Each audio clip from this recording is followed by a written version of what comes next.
Okay, good evening. Welcome everybody to the Southbridge Board of Health meeting. This is the first one is a public hearing. Today's Thursday, July 11th, 2024. It is now 6 p.m.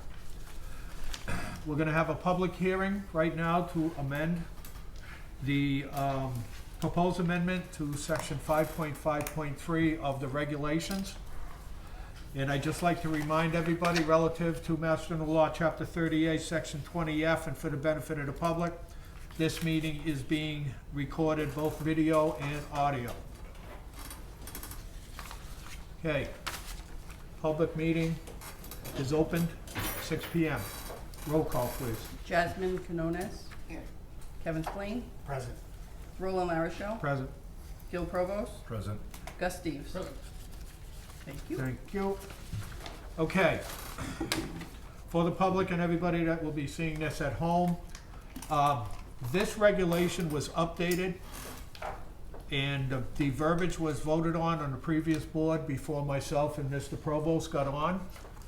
And it was designed to reflect the procedure that is being done presently. There was no time to do at the point in time is to have the public hearing to formally adopt it. So that's what we're doing here. Let me read it. This is the proposed one. Any homeowner looking to opt in or out has 30 days prior to the quarterly billing to do so. Requests needed to be received by the 30th of each month, parentheses, February, May, August, November, close parentheses, unless that falls on a weekend, when we would be required to be on a Friday before. Opting in or out can be done in the Southbridge, Mass website under OpenGov. If you are not able to do so, we can receive your paperwork in the Health Department office and we can input your information for you. If they opt back in, they will be charged the per parcel delivery fee for recycling toters and waste toters that is defined in the fee schedule. That is the proposed verbiage. I would just like to make note that at this present time, there is no fee for returning the toters.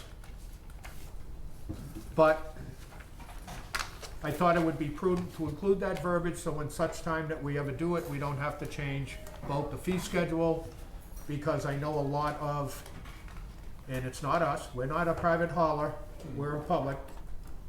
Private haulers charge you to pick up your totes when you sever the contract.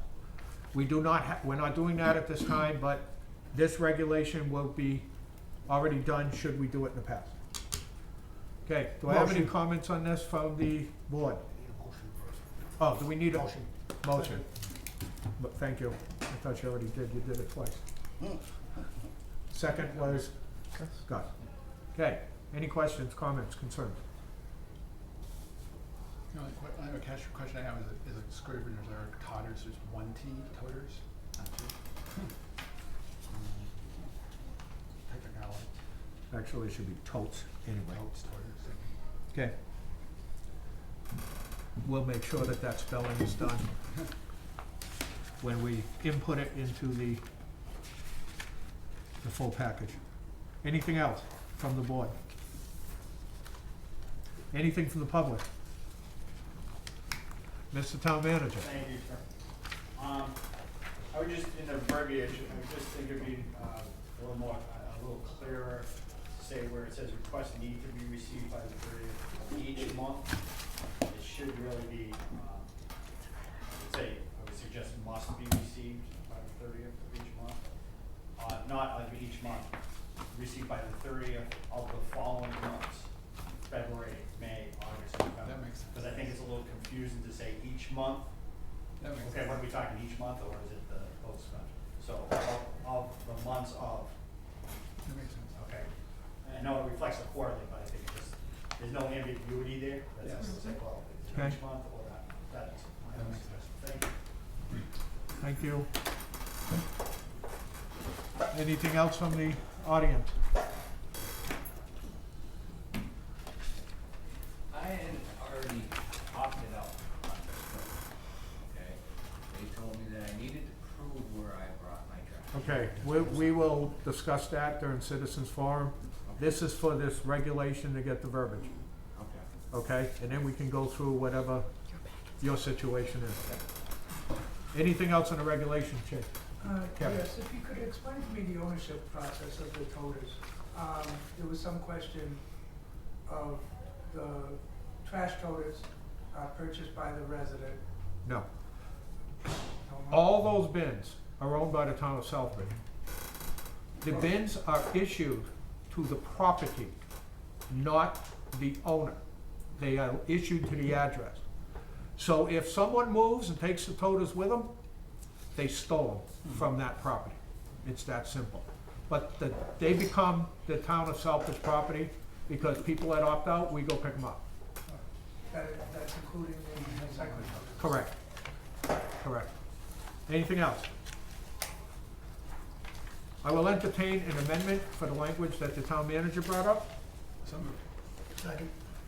Okay, all those in favor of the 5.5.3 with the amendment? Should we vote on the amendment separately? Well, that's what I meant, on the amendment, On the amendment. with the amended version. Yes, the amendment. The amendment itself, not the Correct. amended version, okay. So, yes. Everybody's good with the amendment for that Yes. verbiage? Okay, great. So, with nothing else, I'll take a motion to accept it with the amendment as written. Second. All those in favor? All those opposed? Unanimous of those present. Okay, Motion to close the public hearing. motion to close the hearing, Second. second? All those in favor? Opposed? Okay, the meeting is closed at 6:05 PM. Okay. We're all good with the board to carry on? Nobody needs a quick break? Okay. All right.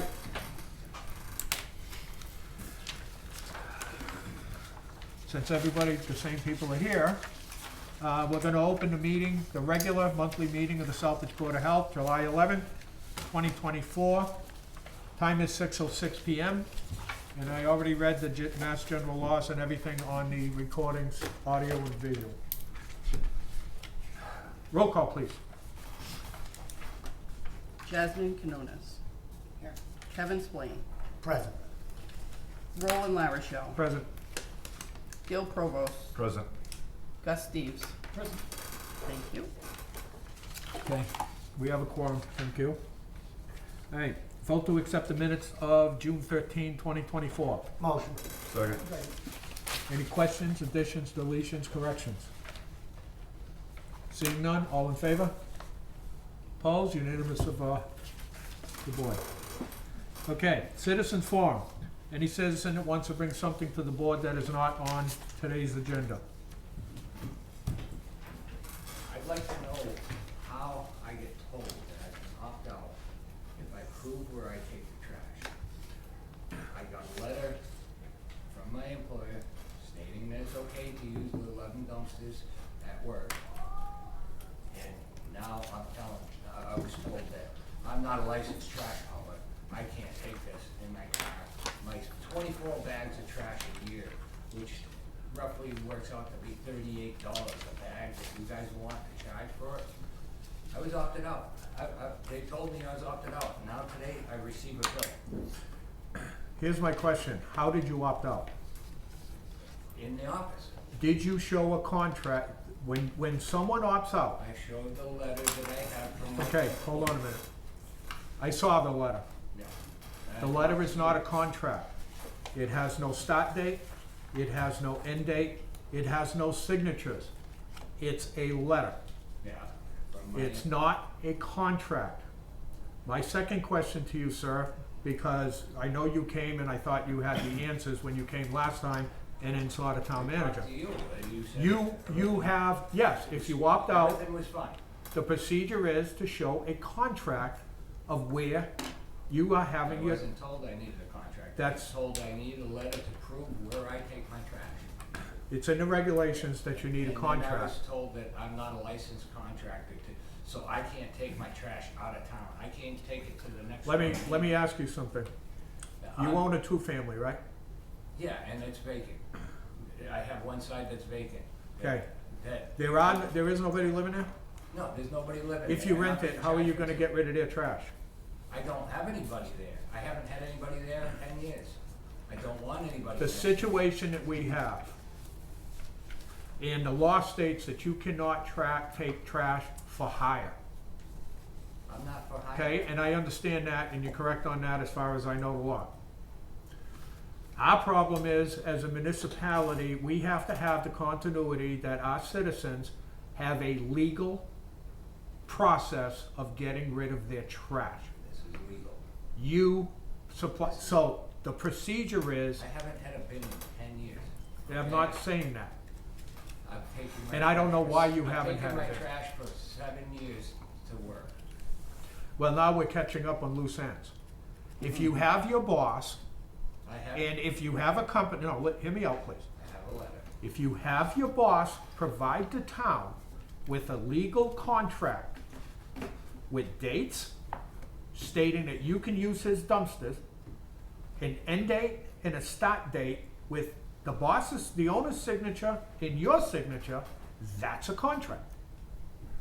Just to have a letter stating somebody can use my dumpster, it does not cover the town by having, if we ever get audited to say, where is somebody legally taking their trash? There's no accountability. I was told that I wasn't a license hauler, so I couldn't take my trash out of town. I couldn't take it down the I driveway. thought it's for hire. It's a state law. You cannot. Okay. I was told, I heard that I couldn't take it down the street. Right, that's a state law. So you know, the whole thing has changed and evolved. When I never had a choice of any of this stuff, I got billed for something that I didn't even know was happening. I got a letter, I was told, oh, they're gonna start charging fees. I showed up at the meeting, that night, I got a notice from Casella that they're gonna charge a fee. They're not, for And what, the trash? That night of the meeting, I got the first notice that, public notice. I didn't vote for this. I'm a resident. I pay the taxes for the town, which pays to support this town. Now, I got that notice the night of the meeting. Somebody just told me, oh, there's a meeting about the trash, tomorrow night. Okay, well, I showed up at the meeting. The next day, I get the bill for it, for the previous quarter, where I had no idea that I could opt out or had any choice to opt out. And now I'm told that I'm responsible for that quarter. And then today, there's another meeting, and I get another bill for it. Do you think that's fair? I can't I'm afford gonna- this. I work every day. So do we, okay? I work Don't, every don't, day. don't get out of control, because I'm gonna keep the meeting civil. I'm trying We to are stay all civil. taxpayers here. There was some, the ball was dropped on some of the companies, and somebody, This is going to. to what? The Attorney General. Let it go There's there. people going to the Attorney General already. That's absolutely, you're right. Casella has nothing to do with the billing. Casella does not get a dime of this. How did this get approved by the residents It got of approved by the Southbridge? town council. The town There was a council. method to provide you with trash service. We had several different committees that went on, and we sat on one for almost 9 months on what we're gonna do with our trash. I had, yeah, Okay, and I'm after- sorry, but it was on, After the mismanagement of the Casella dump, which we should have a we're not dump even here. talking about We that. should have a dump for another 30 years, but people in Maine, New Hampshire, New Jersey, Listen, Boston, you're getting off they topic. all know where There's the nothing Southbridge we can dump do is. about that. I'm not disagreeing with you. But the landfill is dead, it's buried, no pun intended. I'm not gonna go backwards. This town, people have been spoiled in this town. The last time we paid to have trash done, I was like 4 years old when the DPW did it. It has never been in our taxes. Sturbridge pays $2 a bag, That's not stir, $38 a bag. where? Sturbridge gets $2 a bag. Where do you Buy get a meal. $2 a bag? They buy bags and it's $2 a bag. They charge you for a roll of bags and it's $2 a bag, not $38 Guess a what? bag. Let me tell you, That was discussed as a method of getting rid of trash. It was decided by the council in this But town not by the that, citizens of the state. then you're barking up the wrong tree with us because we had nothing to do with it. I can't offer you an explanation to this. Citizens We didn't get did any not choice have in anything to do with this. You do have a choice. You do have a choice. And unfortunately, How do we this, have a choice? this board gets berated, the office gets berated. This has been going on for months now, okay? And people have claimed that they were not informed. We weren't. We have people running their mouths off on social media, and people say they're not informed. I will tell you. I had no notice of this. You have- I got a bill. I got a notice from Casella. You- I came to the meeting that night, and then I got a bill the next day. You've got That two was the choices. first- By that the, was the first I heard about it. by the law and by the procedure, you have two choices. You're opting in and contracting with the town of Southbridge, which means pay your bill. This is a service. I don't care if you have one bag. I put my trash out today and I had one bag in it. But I paid my $115, which is $23 a damn month. Okay? $2.33 a day. How many Dunkin' coffees can you get? Or it's your choice. Opt out. I generate I 24 told bags of you- trash a year. I don't care if you generate 2,400. I told you, if you want to opt out, you have your boss provide us with a legal contract. A letter is not a contract. But I was told when I went and presented this letter that I was all set, but I was responsible for the previous quarter. Yes, you I didn't are. opt out. Well, now I get a bill. I get called and said that, oh, that's not good. And I get a bill in the mail today. I was told I was all set. The story's changing all the time. Everybody that has opted out has provided a contract. That's a procedure. If you didn't elect to opt out before, I did You- elect to you- opt out, and I presented my letter. And that was I not the told letter? I was all set. you did not opt out because the letter is not the correct way to show proof that you're having your trash legally done. Okay? Because your contract with your boss should also state, as long as you work there. Because is he gonna allow you to do your trash if you retire? No, I'm not. Of course not. retiring anytime. So that's what I'm saying. There's a difference between a letter and a contract.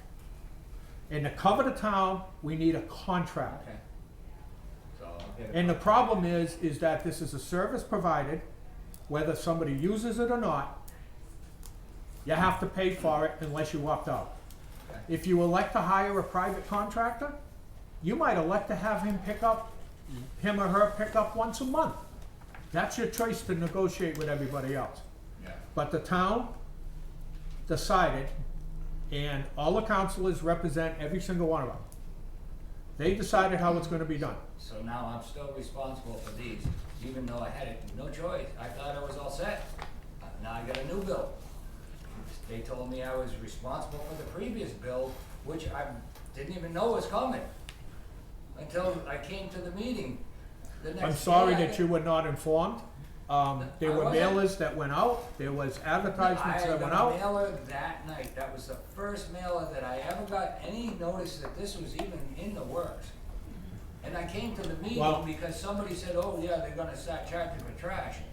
Yeah, we were at the town hall. Unfortunately, I apologize if the notices went out late.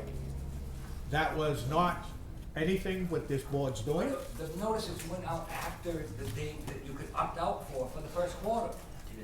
But I hate to, It was. and I'm not disagreeing with you, but that's above So- and beyond this so board. how We is have somebody nothing. supposed to do anything or opt out for that period of time? That's not right.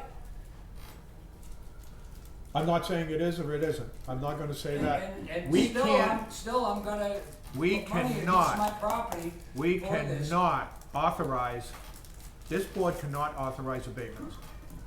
Okay? This board cannot authorize giving you your money back, waiving that fee. That Why is not? above and beyond that board. The financial officer of this town is the only one to give the authority to give you payments, to waive it, to erase it, or anything above. Well, We make regulations. Now, you went upstairs and spoke to the town manager last time. Yeah, I did. Maybe you gotta speak to him again, because I don't know what to tell you. Our hands are tied. We can't do anything about, This isn't even legal. I don't believe that the way that this is done is even in a legal process. It's we just- need a contract. Everybody else who opted out had no problem showing a contract. They bring in If I their, gotta get a private trash hauler, I want opted out for those last 2 quarters. I thought I was all set on this. I don't know what to don't tell you. wanna I be was not responsible for there. this. I can't foot this bill. It's something that I just can't afford, and I don't have a need for your trash services. I have no need for it. Then you've gotta get a contract, and you can work it out with the town manager about opting out for this quarter, but that's why the regulation we just said is you opt out 30 days before so they don't process you with Last week, bill. it says, oh, you're not a licensed trash hauler, you can't do that. You can't take your trash out of town. You were told incorrectly, you Well, cannot, I thought, and I you was can- also told that I was all set for the next. you for this cannot week- for this take it. quarter.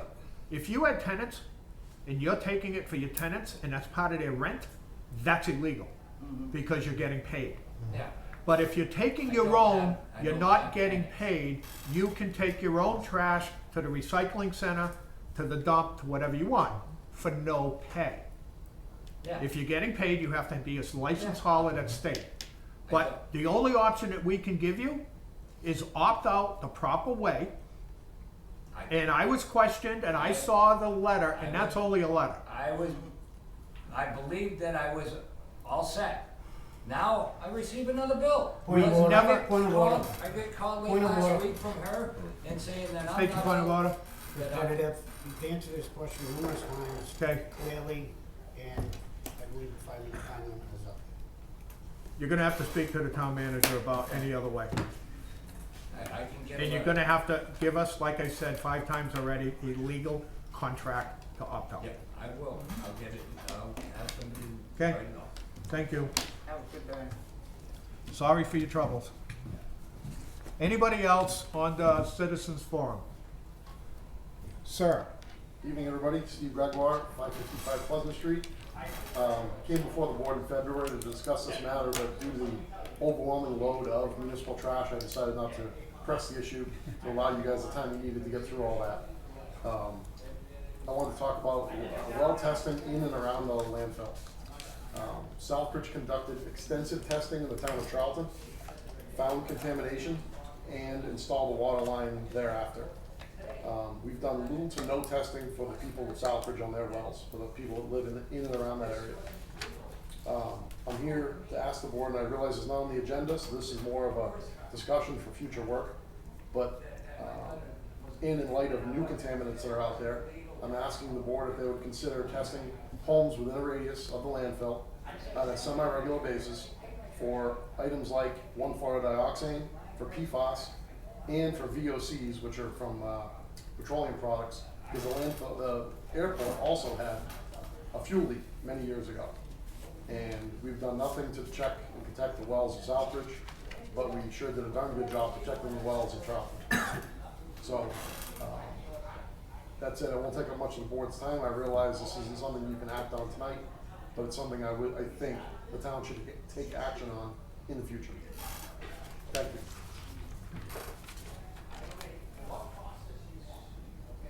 okay, thank you. Will you, I know the 2 of us were not on back then. Was there any direction given as far as what Several years ago. you were looking for, if you did any testing, or what? Because I know they added 2 more test wells on the west side of the landfill. I can tell you when those wells were installed, my well water turned brown for 2 weeks. I remember So that. our aquifer is connected. I remember that. The only advice I was given by this board when I brought up the condition of those wells were, go test the well yourself. You should want to make sure you're safe. The tests I just described are multiple $1,000 tests, especially the PFAS test. And that's not something the homeowner should have to burden themselves with. Okay, Mr. Chair, sir, is it possible that speak up. is it possible that we could, when the original testing was done, that was done by Casella, they picked up the tab on that, if I'm correct? For what now? When they did the well testing and everything, In before we Charlton. put the line into Charlton, can we somehow, I don't know, maybe through council or not, we have a good chunk of change in that landfill account, use that monies to test. I agree with his suggestion, a certain radius around the landfill airport on the Southbridge side, test those wells for contaminants, because now, you know, we don't know with them tying in that new line if the flow has switched directions and came this way. It's got a When the- legit, when the 80 homes legit- stopped drawing off the exactly, so aquifer, the I'm draw sure could've that went the flow other is coming way. this way now. I mean, it is a legit Let's, request. and I did speak to Mr. Gregoire earlier. Let's look into this. Let's get some identification, because correct me if I'm wrong, when their test wells showed that the flow was going north, that's what prompted them to make, let's check further and check the wells. Let's get some information on the well testing on those two wells to the west, because we had it before. Now, if we have a change in the aquifer, that may help us get everything paid for at no cost to you, or no cost for us, which is not the priority, it's the health and safety that's the priority, okay? But let us work on that and try to get some information, That's all I can ask for. okay? All right, we'll do that. And you haven't had anything tested yet? No. Okay. And presumably, how many houses or wells? It depends on the radius. Depends on the we pick. radius. Yes. Yeah. But I Because- would, But what are you thinking right now, initially? my Give opinion me a would be, number. my opinion would be the immediate ones that surround. Yeah, at least the nearest house on Clemens Hill and the nearest few houses on Pleasant Street. And Pleasant You're talking- Street. You're talking a half dozen to a dozen houses. Yeah, he's talking, Pleasant Street's close, that one on the hill on Clements is far. The brand new house. But the other issue is too, is that if we can pinpoint some change in their test wells, Yep. then we can point to them. Yep. And that will also help us Go after them. focus on where we're gonna do those tests. Correct. Does that make sense? It does, Makes sense. it does. And I can bring forth two, if you wish, Chair, I've done some research back in '23 when the sampling was done, and I can do more updated information. Results from a second quarter 2003 sampling that I used this map to identify the contaminants. Which ones were 1,4-dioxane. We had arsenic and chloride, which were found on the western side in those. So, as you requested, I believe the last meeting, to get something or start something which will transfer into something more comprehensive. And So- when I mean something, data and maps and information. Dioxane was detected in that new western well. No. In 2003, it was the western side. I don't know which well you're referring to, but certainly come to my office, we can discuss more. I'm trying to get the exact well, radius, the houses, and compile that information and see what kind of, again, data I have. You mean And what was 2003 or sent to us. 2023? 23, 23. 23, yes. 23. That was the second quarter. But that, Yeah. again, that was a start Okay. to this. But clearly on the map we're identified, again, taking account and analyzing the numbers and the contaminants Right. and the placement of the contaminants where they were found to be How many- exceeding the threshold. How many test wells are we talking about on the south side of the landfill? The south side, The south so side. if I'm looking, The section that would affect The south. Southbridge side. The south. south, so what you mean facing or adjacent to the municipal airport? Yeah, And pretty much. Yeah, pretty much, yeah. a roundabout figure, 20? If that, if, If all of that, that. you know, Say again, that. I'm just scanning, the wells are, more located on that side of of the landfill. the landfill, between the landfill and the airport, as I'm looking at this area Correct. map. They did add two Ye- more recent, Right, right. I further up the road from you, At the end and of the roadway. that's the ones that I'm saying, the westerly side, because all the ones on Barefoot Road are technically on the westerly side, but they're right at the base of the landfill. Right, right. So those results would give us a lot more data on the travel. It would.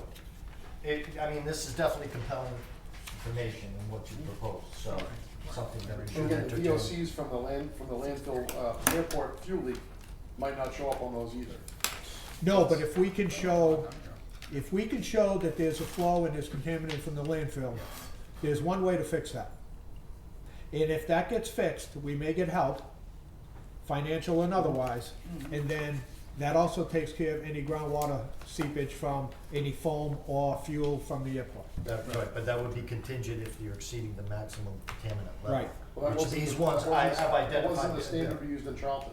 The detection was considered standard. It was under drinking water standards. Yes. And they still installed a water line for those folks. What year? Okay, 5, 6 years ago now, I can get you the Yeah. exact number. Please. Mr. Chairman? All right, tough one. okay. Can I- Anything else for citizens forum Can I very have one quickly? quick All right, this issue? let me get back to you, because it's 6:30, and we have to open up the public hearings. Thank you, everybody. Thank you. You're welcome. You'll be coming back, right? We're gonna open up the public hearings for the tobacco fine appeals. We have 3 of them, and the first one that we'll discuss. Where'd that one come from? This is the updated one, Who updated the it? amended, you did amended agenda. I didn't show you that, though. All right, let's discuss 214 Hamilton Street, because that's what you people have. Doesn't matter, we have to discuss all 3 anyway. So.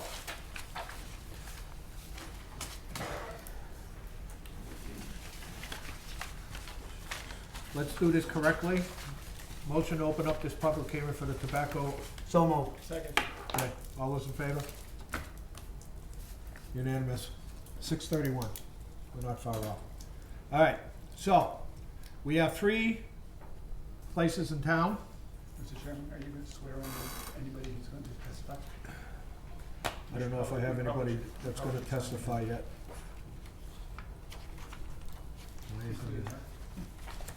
I don't even know who she is, so we will have to take that.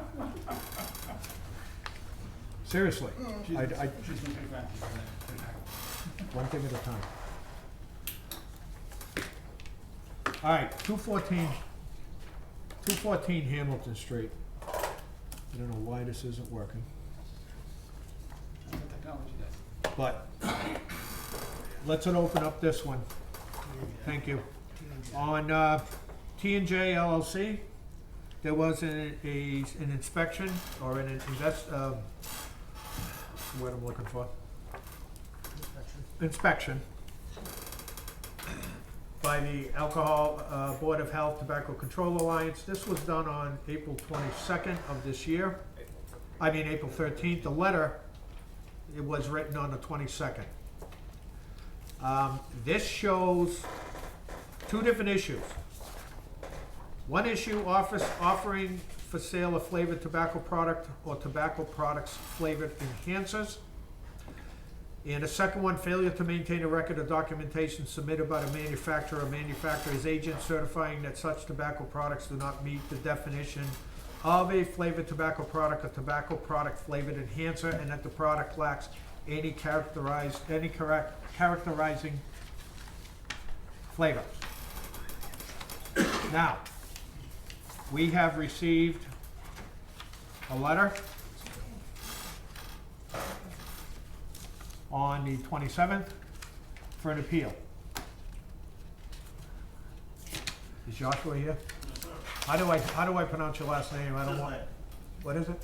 Tislin. Okay. Tiznick. Tisnick. It says, I, Joshua Tisnick, owner of 214 T&J LLC at 214 Hamilton Street, Mass, Southbridge, Mass, 01550, would like to appeal the fine of $2,000.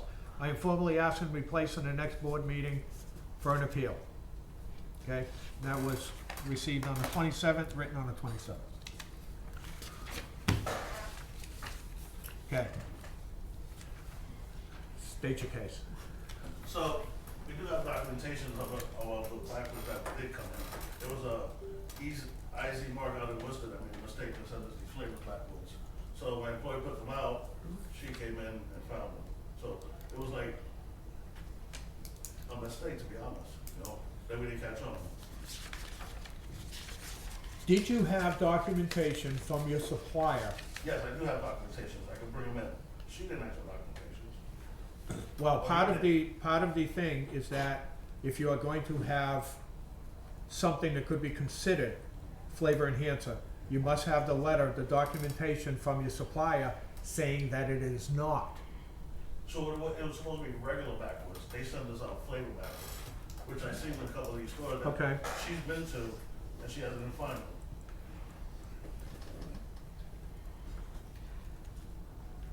So I actually was Can we not have the your one. name, please? Yeah, sure. My name is Jody Briganti. I'm with the Tobacco Control Alliance. And I actually was not the one who inspected the store. It was done by another inspector, Ricardo Sedelli. And this was actually a follow-up inspection to a previous violation. So what we do is if there's a violation, we check to make sure that the product is gone. And then when Rick went in to do this, the re-inspection, that's when he came across the backwoods. And the backwoods, it's honey, banana, black Russian, and I believe, let me just look at one. White Russian. White Russian. So, and those are products that do not have, they are not on the manufacturer list. And it's not something that actually Rick would have asked for at the meeting. We just know that these are not on the manufacturer's letter for these products. So why was the distributor sending these out to us by accident? My question is, if there's no letter and the distributor has no way of following the rules, how can the retailer be punished? Well, Because obviously there's a missing link that we have to fix. So what it is that the state banned flavored products. Correct. In 2020, it went into effect in June of 2020. We have done massive education with the retailers. We've been in many times into the stores talking about products, giving our phone number, stating to the retailers if it has something like a White Russian as the name, or a Black Russian, banana, honey. Those are flavors. Please, if you see them, your distributor accidentally brings them to you, which does not happen very often, to please contact us, put them in the back, shoot us a text, please contact your distributor for them to pick it up. That's what we ask our retailers to do. There's been a lot of education in this. Mr. Chair. Go ahead. So you said there was no letter, there's no letter that they have for these White Russians or whatever they're No, called? so on That his supplier is supposed to hand him these letters? So what it is that they can ask the distributor to give their, But you're saying there is no letter? there is no letter for these products. On the letter that is ITG. ITG is the letter. That he would ask for. Those products are not listed on that letter. So if he was new to the business, how would he know? Is my question, That's what I was getting at. to ask his supplier, how would he or she, if it's a new owner, Okay, and look on that letter? I can answer that. Because my question and my thing, and I don't know how much latitude we have with this since the law and Governor Baker. If this is the case and it is a banned product in the state of Massachusetts, my concern is why does not his seller, who he buys it from, not take some of this blame? Sure. So that's a very good question, but the distributors are not responsible if there is a mispick and that product makes it onto the shelf. That's just, it's the way it is. If it's a mispick, why do we still have it in Massachusetts? Right. The distributors actually, there are, you know, there's six New England states, and in the other 5, which they send product to, they do allow flavor. So, I got it, but it's a distribution, you know, It's a distribution issue, yeah, that's not the new owner, like you said, like the new owner is like, you know, issue, you know, just real. yeah, and, you know, Josh, you did manage the store prior to buying it, correct? Correct. I have a few questions. One, can you explain the process on how the Alliance does these investigations or whatever you, what's the proper term you call it when you go into Well, a store? yeah, I can speak to, every year we do an annual retail education visit. So what started it off with, T&J. No, in general, I wanna know what your process is. Yes, each year there is an annual retail visit, and we bring our packet, we have a letter. I go through, I do all the inspections, all the retail education visits. I spend a lot of time with retailers, going over new information that we find, giving them our phone numbers, our director. It's, you know, we give people our phone numbers. If they ever have a question about a product, please text us first. If you're worried about it, because these fines are hefty. You know, we want to make sure our retailers have access to the education, our help in researching products if there's something that comes in. So, So you go into his establishment on I'm, when I say what is your process, I am like asking from start to finish, till you send letters, the whole 9 yards.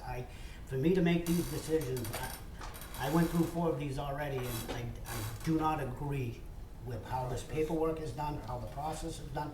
Not to disrespect you or the Alliance at all, I have problems with how this paperwork is done. meaning the violation order? The whole entire packet that we get right here, this whole thing on all 3 of them.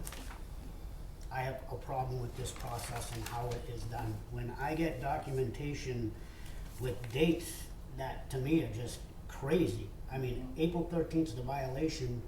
The letter gets written on April 22nd, and in here it states he either has 7 days to pay his fine, or, he has 21 days to pay his fine or 7 days to appeal it. This was done April 22nd. This came in on June 27th.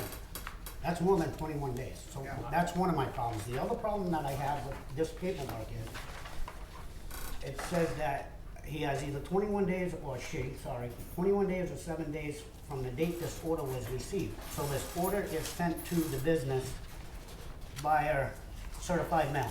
Correct. This right here will not hold in court.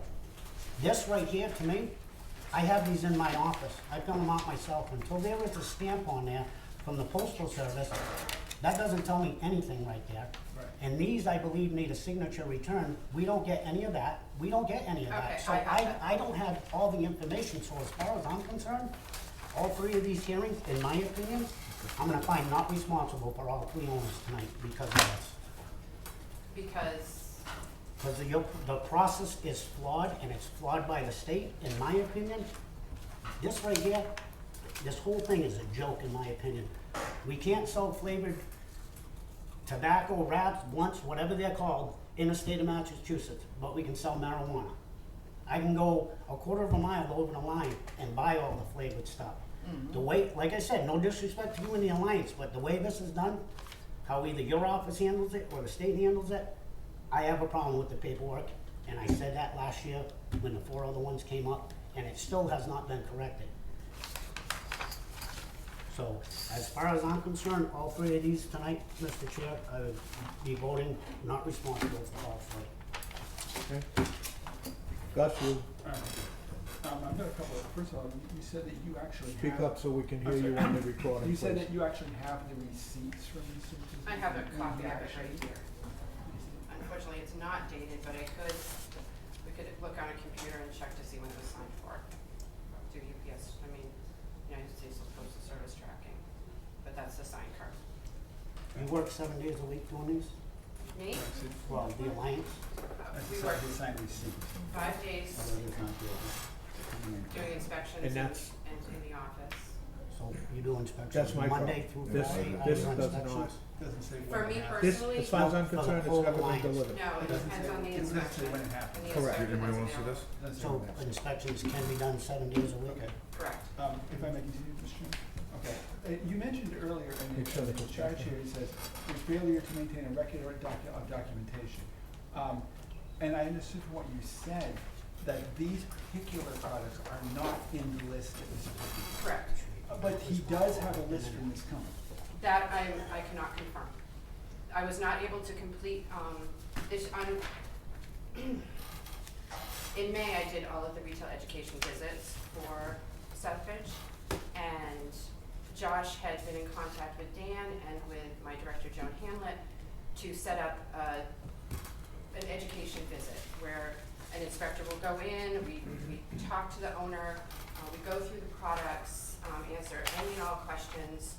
It's kind of just like I mean, if I found a New Hampshire stamp Newport, that would be fine, but, you know, if there's a concept product or something like that. And so I had set that visit up with Josh. So on that day, I believe it was the 24th, I wasn't able to complete that retail education visit. So I did set up a day to go in and talk with him. Unfortunately, he was unable to make it at that time, and so I've been trying to reschedule with him. And I take it then that your inspector, Mr. Sadelli, did not provide documentation whether or not Mr. Tisnik had such documents? No, he didn't. One thing I'm concerned about, and this has nothing to do with you. One thing that I'm concerned about, and I've seen this happen a few times now, is that I understand that you're trying to represent the agency, and that's fine. But the issue is that we have a situation where in court, and this is sort of a quasi-judicial hearing, if the witness, this is all hearsay. Because she is taking it from what Mr. Sadelli said about prior this particular person, case. yes. But we don't have Mr. Sadelli here to ask what he actually saw. Thank you. Right. This is all hearsay. So we go in with an iPad, so the inspector does complete the visit with an iPad, which it's time-stamped and date-stamped that we're there. Okay. And so he takes pictures of the products with that iPad. Okay. So, and those were the pictures on the sheet. And this is dated April 13th at 11:55 p.m. And you can see that reflected on the post sheet. Post is the program that we use, Okay. and so it would be right here. Yeah. And that would be what he wrote and observed during his visit, and the employee's name was Mario. Okay. One thing I noticed is the visit info, it says specify other violations, and it doesn't mention anything. Yet, farther up, we note that this is the second violation. Correct, so in the box, it says additional violations, and then it goes on to list the previous violations. So this is a 36-month tolling period, Right. but since new owner, and I believe it was July of '23, so that's when his 36 months starts. So on 12/14/23, Department of Revenue went in, and there was, I'm sorry, that was the date that it was issued. The Department of Revenue went in, and he received a 30-day cigarette, a 30-day permit suspension for cigars, and then for electronic nicotine delivery systems, that was a 60-day suspension, meaning that there wasn't documentation of where those products came from. They have to be taxed. There has to be proof that they were paid for and taxed. So that was the Department of Revenue went in and did that. On 11/10/23, there was a self-service display violation, which is a local violation. So that was a $100 violation that had to do with blunt wraps being on the wall across from the register, where a customer could access them themselves. Okay. So that is something that is not acceptable. It's in your local regulations, and Right. actually this, moving forward in FY25, it is going to be in the state fine structure, so it would be $1,000. So to clarify, Which of those violations is considered the first violation? The first DVR one or violation- the block grant one? Okay, so we do not, we don't stack, so there's the state tolling structure, there's the local tolling structure. So his first state violation was the, Was it the DOR violation? no, it was the one that was done on 10/4/23, and that was, there was a bunch of flavored game, I was the one that did that inspection. There was a bunch of flavored game products, mango, lemonade, on the shelf. That was in July. Okay. I have the violation here. We don't have a documentation of that. We just have a check off saying this is the second violation. This is that violation. Gosh, she's trying. Also, I inherited a location with a bad rep and a bad owner from Miss Levin. What happened, Josh? I couldn't hear you, I'm I sorry. inherited a location Okay. which has a bad rep from the previous owner who misled me. Oh, gotcha. We don't hold that. As far as we're concerned, that doesn't exist. Yeah, I agree. Because we're dealing with you Okay. and the present things that deal with you. Okay. Because it's unfair to deal with what's not around anymore, because that has nothing to do with you. Right, Are you good, Gus, for now? for the moment, yes. And Any- Either one of you two before, because you haven't had a chance. Before I give it to Kevin and. I just got one question. Certainly. When you get the product, do they put it on a shelf for you, or do you put it on the shelf? We get the product, but my employee was unloading the product and needed to catch on to it. He wasn't Okay. educated, so, yeah. does anybody want to see? So your employees First violation? stack it, shelve it, okay. Sorry? You good with that? Yeah, I'm good with that. Thank you. Jasmine, anything? What did you say? Anything from you? For me, I mean, it sounds to me like it's a distribution, you know, definitely a distribution issue. I think in reading this a little bit more thoroughly, and I've done these before, I've been on the board for a while, is that some of the verbiage, it is a little bit,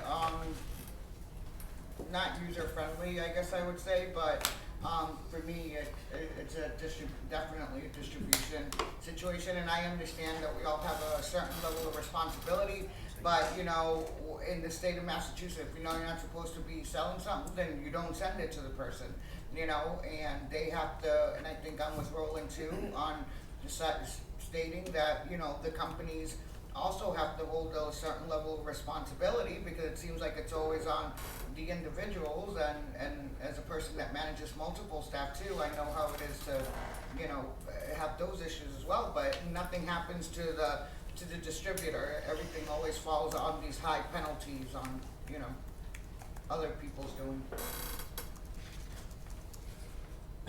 Let me ask you a few questions to educate myself. I've done a few of these, but not many. Correct me if I'm mistaken, but the state law tells the fine, Correct. and that cannot be It cannot cannot. be moved, number one. Okay, I'll get to you after Gus. So we cannot adjust the fine.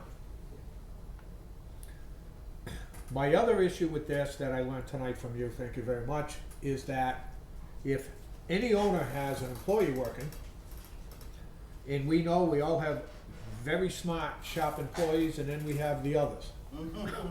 I'll leave it that way. And I think it's totally unfair, especially if products like this are not on any list, that an owner can hand an employee or have in that back room and a clipboard and say, do not allow any of these in my building. Right. If these products are not on the list, How do we know? it should not, I'm hard pressed to say, you know, there's no state regulation, there's no speed limit, but we're gonna write you up for speeding. You're right. Yeah. The owner of the fireworks place in Quinnebog comes up here and sets up a big Y. Well, I'm only here to sell to Connecticut people. I have a hard time with that because we're supposed to be business friendly. Right. We can't and you can't adjust $1,000 fine, a second offense of $2,000. we can't have any liberty to adjust anything. I will tell you, as a past smoker, if he was selling to tobacco and cigarettes to a minor, I would request a $5,000 fine. I agree. But that's me. It's- But for this here, I can't for the life of me understand why the state government can't put a little bit of responsibility that that truck drops stuff off at his back door. Yeah. And that includes the other two people here for the hearings. It's all the same issue. I have a hard time sitting here and a board member to judge over one of our fellow citizens or businesses on how this is happening. I understand and I commend you on the education. You come out, you said once a year. And but also as needed. If a retailer Correct. requests us to come in, do an education visit, absolutely. Our phone numbers, please call us. We're very accessible. And you have been. My point in that is, employees change. Absolutely. It's very hard to run a business. We all know that I commend a lot of these businesses for surviving after COVID, Absolutely. okay? Because that was hell. They get new employees, and when a product is not on a list, I have a hard time to understand how it is a penalty. And I'm not saying there's a loophole in the whole system going all the way to the hill, okay? The governor should pay attention to that. There's these loopholes that I don't think you can do anything about, or we can do anything about, but I have a really hard time with this. I really do. Yeah. Because of the infraction. If you, like I said, if you caught them selling to minors, if you caught some other blatant thing, shame on you. Should be doubled. Right, yeah. But because something was delivered to him, an employee put it away, because that's their job, shared responsibility, I don't know why that term is not here. I can't speak to that. I know. I can't say whether the distributor brought it or not. I can't say that. I Correct. mean, if there was a delivery sheet with the banana flavored backwoods on it, that would be proof that they sent it. But to have 4 products brought that were flavored like that. Do you have delivery sheets? Yes.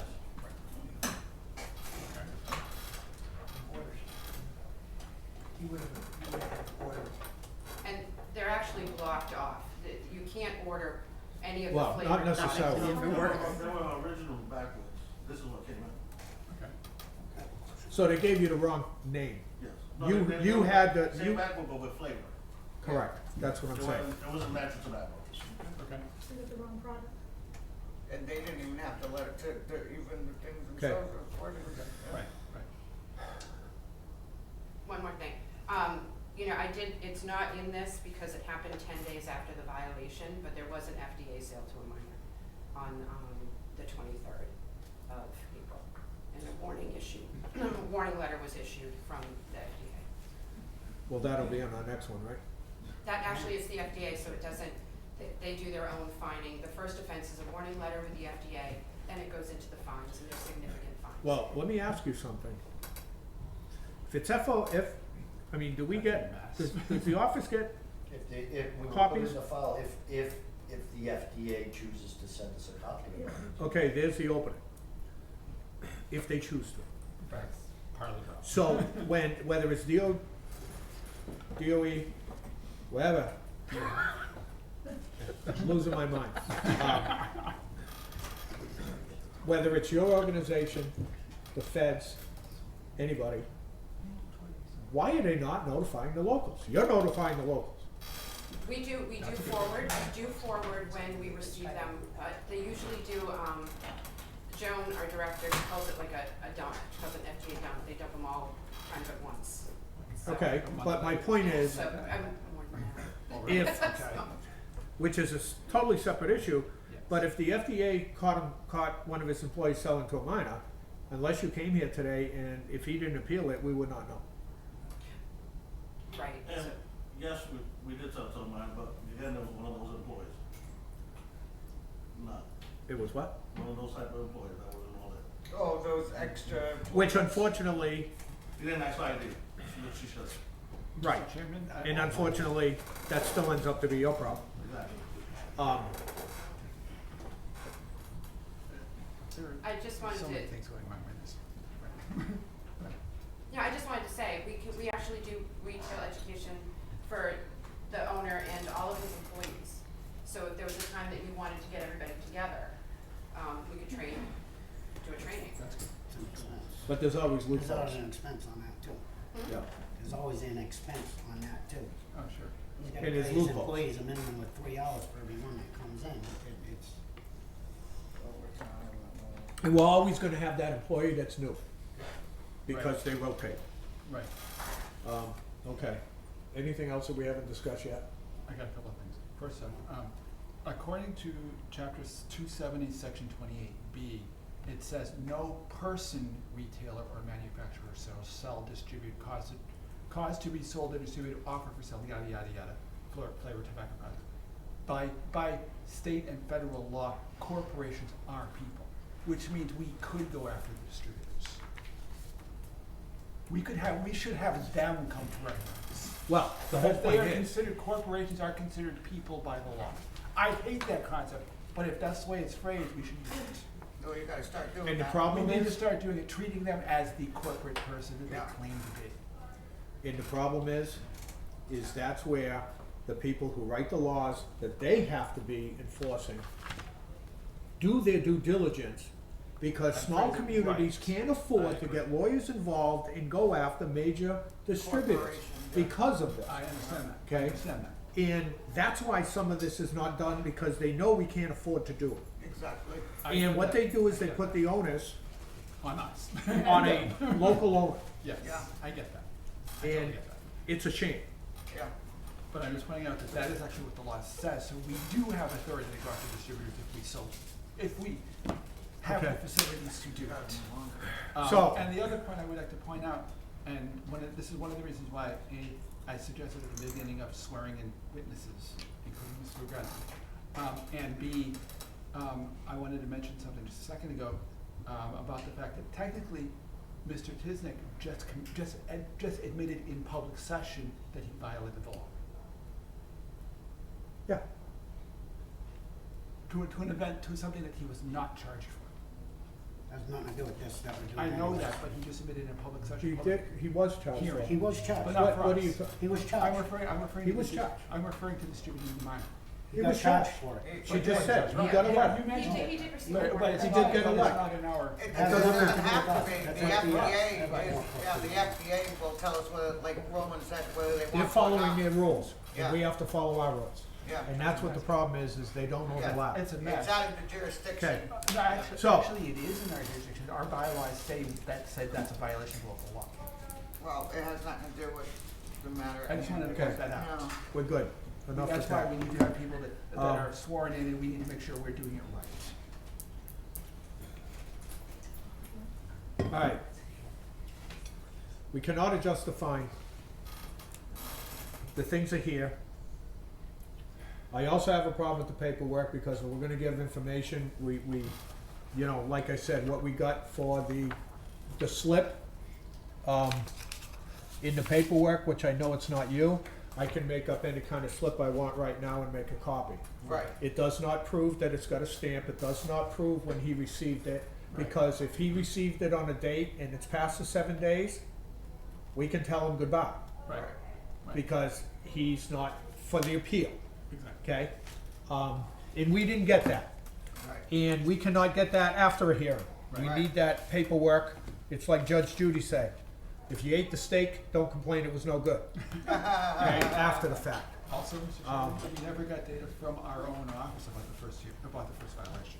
Now, does your group notify the board when you come in, ahead of time when you're coming into town?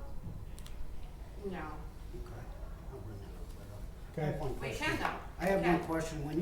When you go in, and I'm gonna use Josh if I may use your, when you went in on April 13th and I did not, though. Well, when the When the Alliance went in on the inspector went, 13th and yes. did their inspection, and this paperwork was drawn up on the 22nd. Correct. So in that 9-day timeframe, how and when does the town of Southbridge get notified that a violation happened with your business, and I'm gonna use you because we're talking about it. All right, so what happens is that once the violation is processed, we're all set to go out. We download all the information, including the tracking slip, and then we forwarded it to Tammy. So that would have been on the 22nd. So we don't get the tracking slip, we just get this one? You get that one, which has the numbers where you can track the limit. Okay, so, Mr. Chair, I'd like to make a motion on this 214 T&J LLC. I am not responsible due to the fact that numerous things, the paperwork, the product he is being charged for violation is not even on a letter. There's no letter, we were told. So that's my motion, please. I second it. Okay. Anything, for the board on this, motion? Any comment? Okay, we'll take a vote. All those in favor of, the motion? Opposed? So moved. Okay, moving on. Thank you, Tom. Let's go to, don't ever sell to minors again.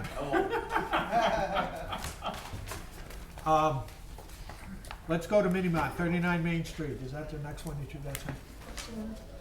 Yes. Okay, close enough. Minimart, 39 Main Street. I got it up.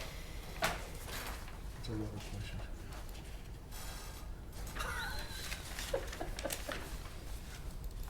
Okay, so, this is the first violation, if I'm correct. Yep. And you go out once a year, right? So in 36 months, you would have 3 inspections. Am I understanding the way the verbiage is? In the first year, and a year and a half, I would say, that the flavor ban went into effect, we were out more. Okay, And a lot of that had to do with education. right, but that's been a little bit of time now. So we should be, so on the normal process now, it's usually once a year? Correct. And Average. if there's a re-inspection, or if we are delivering, we do a mailing, but sometimes if it's something significant, a significant change, we will visit the store in person. Okay, all right, good, all right. So this one again, we're in town, is, representative from Minimart here? Okay. Okay, what's your name? Nilesh, Okay, Kalish, last name Patel. okay.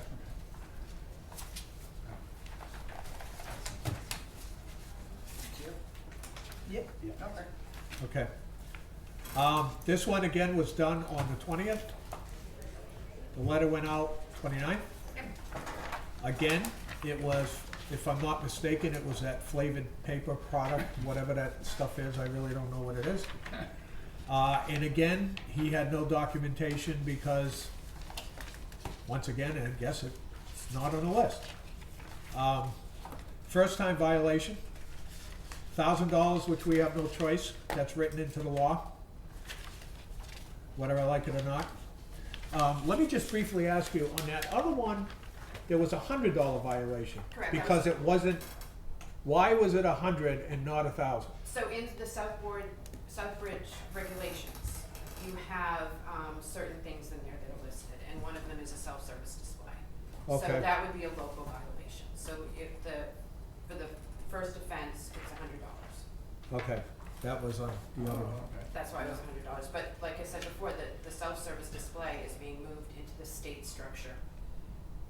And that's something we're gonna be going around to retailers, so I'll And be at that- Southbridge again, coming up shortly, once that letter's developed. That's gonna be like the same thing, that all cigarettes are behind the counter where you can't touch them. Correct, no, like an unlocked humidor. Right. You know, Okay. sometimes people have gotten complacent, they got their regulars, they just leave it unlocked for them. So Okay. now it's gonna go. Okay. But we're gonna, if that's a significant change, and so we need to make sure that our retailers are fully aware of that, so we will be going and letting them know. Is that gonna be $1,000 fine at that point too? It is? Yeah, it's moving to the state structure. Okay. Okay. Any comments or concerns on this one that was not comments and concerns on the last one? Mr. Chair, I'd like to make a motion. Make your motion. I don't want to Go ahead. Before your motion, what, Yeah, your question? I just wanna clarify what this is, emergency in Enterfield notes, you would cite a few different products and something called hamper flavored rolls. What are those? So the Hepburn flavored rolls are actually the violation. Where are you? What is it? Okay, so they are a flavored roll, Yeah. and it's actually not made of hemp. And, it's considered a flavor enhancer. Okay. So it's not only a flavored cigar, cigarette, flavored vape, it's anything that you can put tobacco in. Yeah. So that's what these are, and this is actually what the violation is. There was a warning, for the acid cigars. We've been educating our retailers for the past 3 years in regard to acid cigars, that they cannot sell them. What are they? Acid cigars? Yeah. They're flavored cigars. They have, they have characterizing flavor Oh, not okay. found naturally occurring in tobacco. Oh, That okay, is okay. that's what That's I the way should the last say. time, okay. 'Cause I would think acid cigars have acid. No, Really different. no, I'm sorry, No. that's the brand. No, I So got- it's I acid got what you blondie mean. and it's acid kuba kuba, right, yes. I got Some of the it. byproducts of some of these flavored things are not far off. I'm sure, I've sort of heard of that, some of that stuff, yeah. Okay. Okay, do we have any other questions from the board? Sir, Considering, um, ladies first. I'm sorry. She had her hand You up. can let her go, let him go. He's been, Speak. no, okay, quick question for the state. You're going around to all these different towns, cities, whatever, finding that they have this flavored tobacco, whatever. Have you ever asked where are they all getting it from? Can we go back to the distributor? Can you go back to the distributor and say, listen, I've got all these violations, it's all coming from you? Exactly. That was kind of what I was. So it's very rare for a mispick. A lot of times these products are sourced other places. Other states, you mean? It still doesn't have, it's No, all because coming she already from replied. cola soda. But I'm saying that sometimes She's not here. We have someone no- might go up to New Hampshire I and bring agree. the product. Like we find a lot of Newport menthol, New Hampshire stamped or Connecticut stamped cigarettes. So obviously, those did not come from the distributor. Right, Those that's came, understandable. that meant that the person went up Right. to New Hampshire, Connecticut, brought the cigarettes and was selling them. So it's not always a distributor. Correct. It's not Sometimes always. retailers will go, Right, And I way worse get than that, that. it's Get not them other always a places. distributor, but when it is a distributor and you're finding it in 10 vicinities, we The don't same find, distributor. we don't find distributors, it's not a rampant problem with, products being distributed. We haven't found that, it sounds products. like it's the same product type of thing going around and around and No, around. I haven't Something. found, for example, like a honey or a, Russian cream in a while. It's, a lot of times those products can be brought into a store. Okay, like I said, I was just questioning, if I you're hope I finding the answered your same question. thing. Okay. my question follows up with hers, is we do these educations for the retailers, but maybe we should be doing the education and the understanding to the distributors. These distributors know these flavored enhancers or flavored tobaccos are illegal. So how does a distributor justify if a store owner ordered a legal brand of Backwoods or whatever it was, and the distributor chose to take a Acid brand that cigars. never should have been sold anywhere in Massachusetts? Does the distributor have any responsibility to make sure that So product? it's retail responsibility to make sure that the products that they end up on their shelf So- is a legitimate product that's allowed to be sold in Massachusetts. And not all products are necessarily brought by a distributor. So I understand that. there's sometimes there is a mispick, but we call it a mispick, meaning that they grab They grab the berry flavored stuff sweets and- instead of the red sweets. That's Yeah. called a mispick. Yep. When there's a lot of products, they might have been sourced elsewhere. To have such a lot, once in, like, Well, one product once in a If it while. was sourced from elsewhere, he wouldn't have a invoice, would he? If he went to Connecticut and bought Newports, obviously they're gonna have the Connecticut stamp. But he's not going to have a receipt that says, I received. I he mean, can't receive I'd his like to Newport. see the receipt. I don't know on that order slip. I don't know. I've been through a couple of these with the board, and I can Yeah, I understand the recognize board's you frustration. It's just, it seems like if you could put your finger in the dam at the distributor, you would be stopping a lot of these floods of items that are not supposed to be on our map. Thank you. Something new? Follow up on what they're asking and clarify something.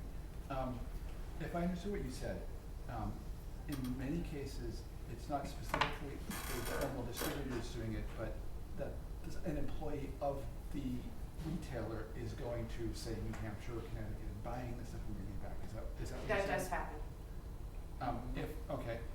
Is there any process that you have or that the state has or that we have for specifically identifying those individuals who are acting to violate the law? We do receive information, about certain retailers who are doing things that is not allowed, and we do, try and, stop that process from continuing. Technically that's trafficking in contraband material across state lines, which may be legal down there, but it's not legal here. And that's a whole bigger wet bag of worms here. That's a mess. Okay. Interesting. Okay. Mr. Chair, I'd like to make a motion. State your motion. I'd like to make a motion that we, in regards to the hearing for Minute Mart LLC, Minute Mart 39 Main Street, we find them not responsible for the same reasons as the previous hearing, the paperwork. It just doesn't coincide with everything. Do I have a second? Any comments, concerns from the board? Let's vote. All in favor? Opposed? You're opposed? No. You're in favor? Yeah. Unanimous. Don't make it hard. Unanimous, all present. All right. Do I have a representative here from Court Corner?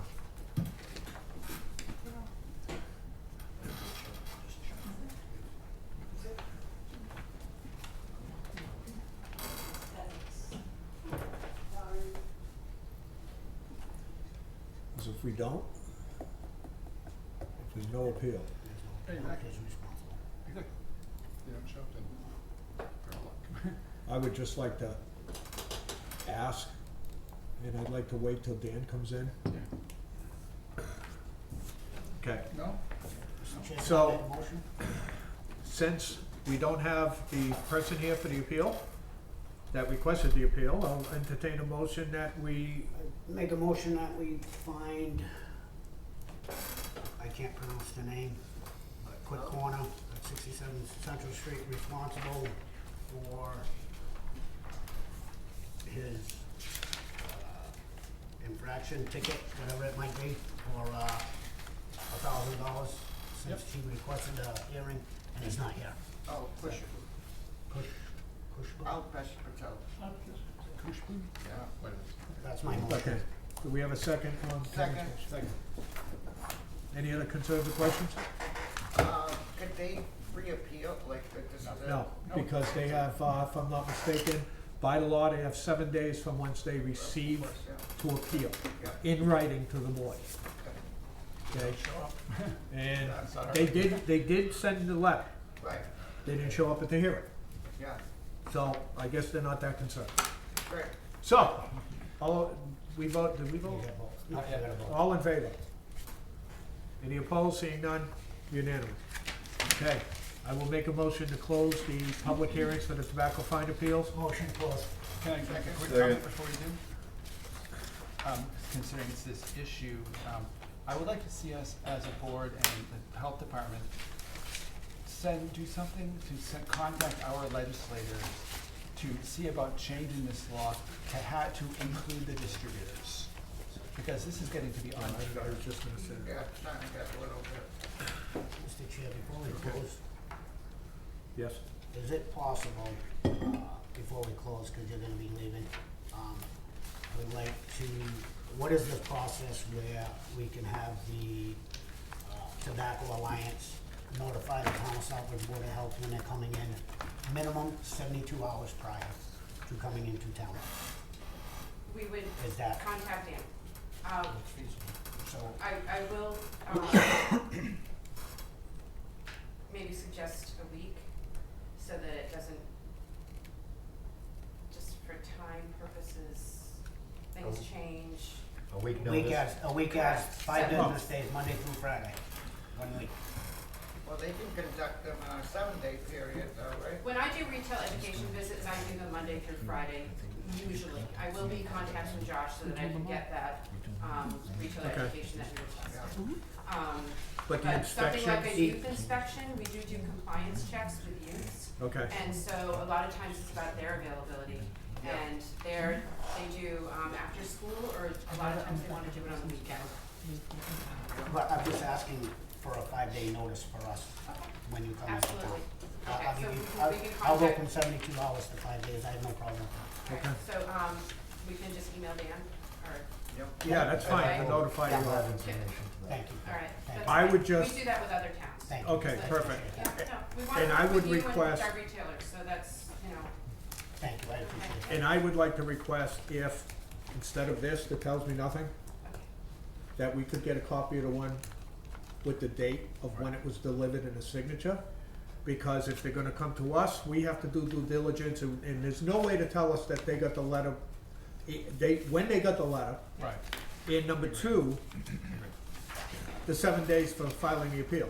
See, on this one, I did copy the green card for a quick corner, and it did have the date, but on Josh's, they did not put the date, but I can, look. If we can just make sure that there's it's a- Postal Service tracking, yeah. Yeah, if that there's a change so that we can say, you know, if somebody claims they didn't get it, we can say, here it is. Yeah, exactly. It can be that simple. Yep. And I would appreciate that. All right. All right, All right, thank you. thank you. Thank you.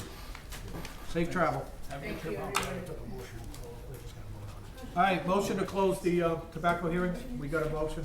Second. All in favor? Uh, Okay, we have closed it at 7:21. All right. I knew it would be long. All right, the next agenda item.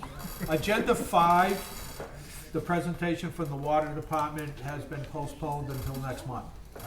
August 8th. Okay, the August meeting, which will be August 8th. So we'll move to agenda number 6, presentation by Connor Robichaud of CMRPC Regional Coordinator of the Intermunicipal Agreement. Oh, shit. Whoa, Sorry. Mr. Chair, before we go on, Oh. we gotta go back to citizens' point. sorry. We should, is there any other citizens you wanted to say something? This is senior moment. This is why you have my man. It's been a while since I've discussed anything with the board, and I feel like you've gotten through the major hurdles of your curbside program. Not even close. Well, I'm just trying to stay positive, come on. But I would like to address a long-standing issue of mine when it comes to recycling. We've had a mandatory recycling on our bylaws since 1978, I believe it was. And we've always emphasized to our citizens the importance of recycling. That was back when we got it for free. But the recycling is not just private citizens, it's every hauler. Every dumpster needs to have a recycling Right. toter or option within the dumpster itself, and we've never really pushed that. And now that we are seeing a lot more private haulers running around our towns, I think it's time that we start to realize that we should have been doing this all along, and let's get the ball rolling to get them. There's an important law on the legislation that says you can't charge extra for recycling. Right. Yeah, they didn't, I know that's up, they didn't pass that yet, right? They didn't vote that yet? No, I think it's been on the books for quite They a while. did vote it? They're not- I believe so, yeah. It Okay. wasn't followed, because I know of many private haulers who will tell you, sure, we'll give you a trash toter, But if you want a recycling tote, it's gonna cost you more. So it wasn't enforced by either the state or local Okay. jurisdiction. Okay. I think the biggest thing is it's gone you know, unenforced for all this time. Recently, for the first time in 30-some odd years, I found myself throwing my recycling away. I find that hard to believe with you. Yeah, totally. I thought about every option, because I thought about it, the residence where I'm staying in has a commercial dumpster, and everything goes in the commercial dumpster. I thought about it, I could talk to a neighbor, a local neighbor, and say, do you mind if I put my recycling in your toter? But guess what? If I do that, I'm burdening my town with more expense, because our recycling now costs $120 a ton to get rid of it. You're right. So I have no real, Let I us- don't wanna- let us- And I also wanna emphasize too, that I cannot take my recycling and walk across the property line to somebody else's, which was a situation, I don't know how much recycling this gentleman does, or he throws everything in his, Right. but. But that's two different I'm well contracts. aware of the Yeah. law that states I can't take my recycling or my trash and transport it off of property. It requires a haulers permit, correct? If you are charging. For Actually, I don't hire. think it says that. You can take, That's what it is. you can take it, people from Sturbridge can take their trash, put it in a car, bring it to their transfer station. Okay. Because they're not charging anybody for it. But I can't tell you, I'll transfer as yours, $5 a bag. Now I'm a professional hauler. All right, but now Which we also requires- get it, we Which also get requires- into an, yes. we're not going to sign a contract that says you're gonna get $5 for each trash bag. It's going under the table. Well, I know And that, the but- more concern is, where does that person take it? Which is one of the reasons why you can't just have a buddy that says, hey, just put your trash in my trash can. That's why I tried to explain to the gentleman earlier, we have to have continuity of proof that you're not throwing it in the side of the road at the city line, But or whatever. it's- You know, I just. I agree with you, because back when I was on the board and we talked and on the other committees, riding around in some of these big establishments, like a Rosemead or a South Village or anything like this, you see a lot of trash dumpsters, but how many recycling dumpsters do you Cardboard, see? tons of cardboard. Yes. Only on I- some if- manufacturing, they have a cardboard dumpster. Right. But there's more Correct. than cardboard. Yes. I'd also like, I will be attending more, health meetings if there is gonna be talk about, transfer station, cause I think that would greatly improve, our ability to recycle for one thing. Yes, I agree with you. That if we can possibly look at, if somebody brings their recycling up to the transfer station, then that $120 a ton does not go to Casella. It would go to help operate the transfer station. Whoever, yeah, because there'll be a whole different Right. mechanism.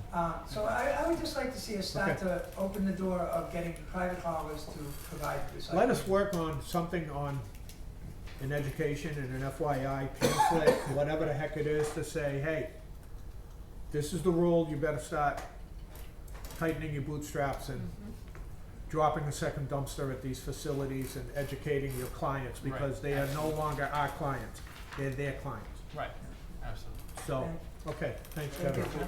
Anything else? Hey, can I just add something? I don't know, ask him.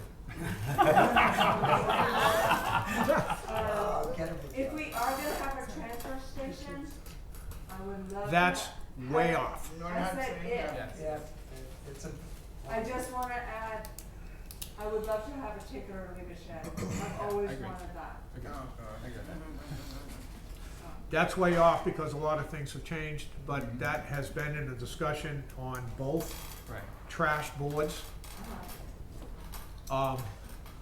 And to be honest with you, we gotta get through one hurdle at a time. Right, absolutely. But that's still in the vision, Right. if we can afford it. I have a quick question, just to clarify, you keep saying that you can only be treated as a hauler if you're doing it for hire. That's what the law What section, states. where in the law is that? You know, I can give that, I can reference that with the materials I have it there. cause I'm looking Yep. at I'm looking at, chapter 111, section 31A here, and it does not mention for hire. Right. It says any person may, without such a permit, transport garbage, blah, blah, blah, blah, blah, if he registers with the Board of Health. Right, and But it doesn't we say anything we about only time. register licensed haulers. Okay? Mhm. We give a permit to a hauler that transports trash No, I get for that. hire. I get that, That's- but that's- that law doesn't that- say that. It doesn't say for That is hire. my interpretation. And when I presented this, months ago, Yes. okay, that was my opinion on the matter. No, I understand, I understand, Okay. I understand what you're saying. I'm So, just but- saying that that's what the law says. It doesn't say for And- hire in the and- official law. It may be something That's the else. law, but we can make our own rules, because you take your own trash to a transfer station in your town or take it to Oh, Dudley, absolutely. That's fine. you're not a That's- licensed hauler. I agree with that. I'm just trying to clarify that. And it's that's just, what the law this says. goes back to the stupid laws. It is, it's You complicated. can wire your own house I agree. without a license, not for hire. Yeah. Okay, so You might agree with that. we can make the other rules. Anybody else on citizens forum? All right, I I need a have bathroom. I have a question. You need to go to bathroom break, can we I need a take, break. can we take 5? Connor, You please, good?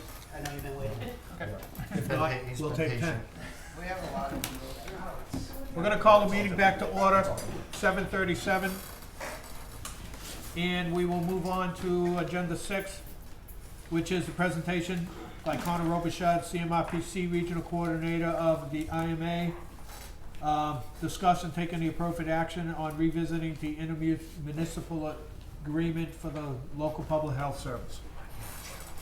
Thanks for having me, appreciate it. I'll keep it brief, I've been through a lot tonight, so, I won't go back through everything you've already seen, but, I'll give you maybe some history of the collaborative and a little context.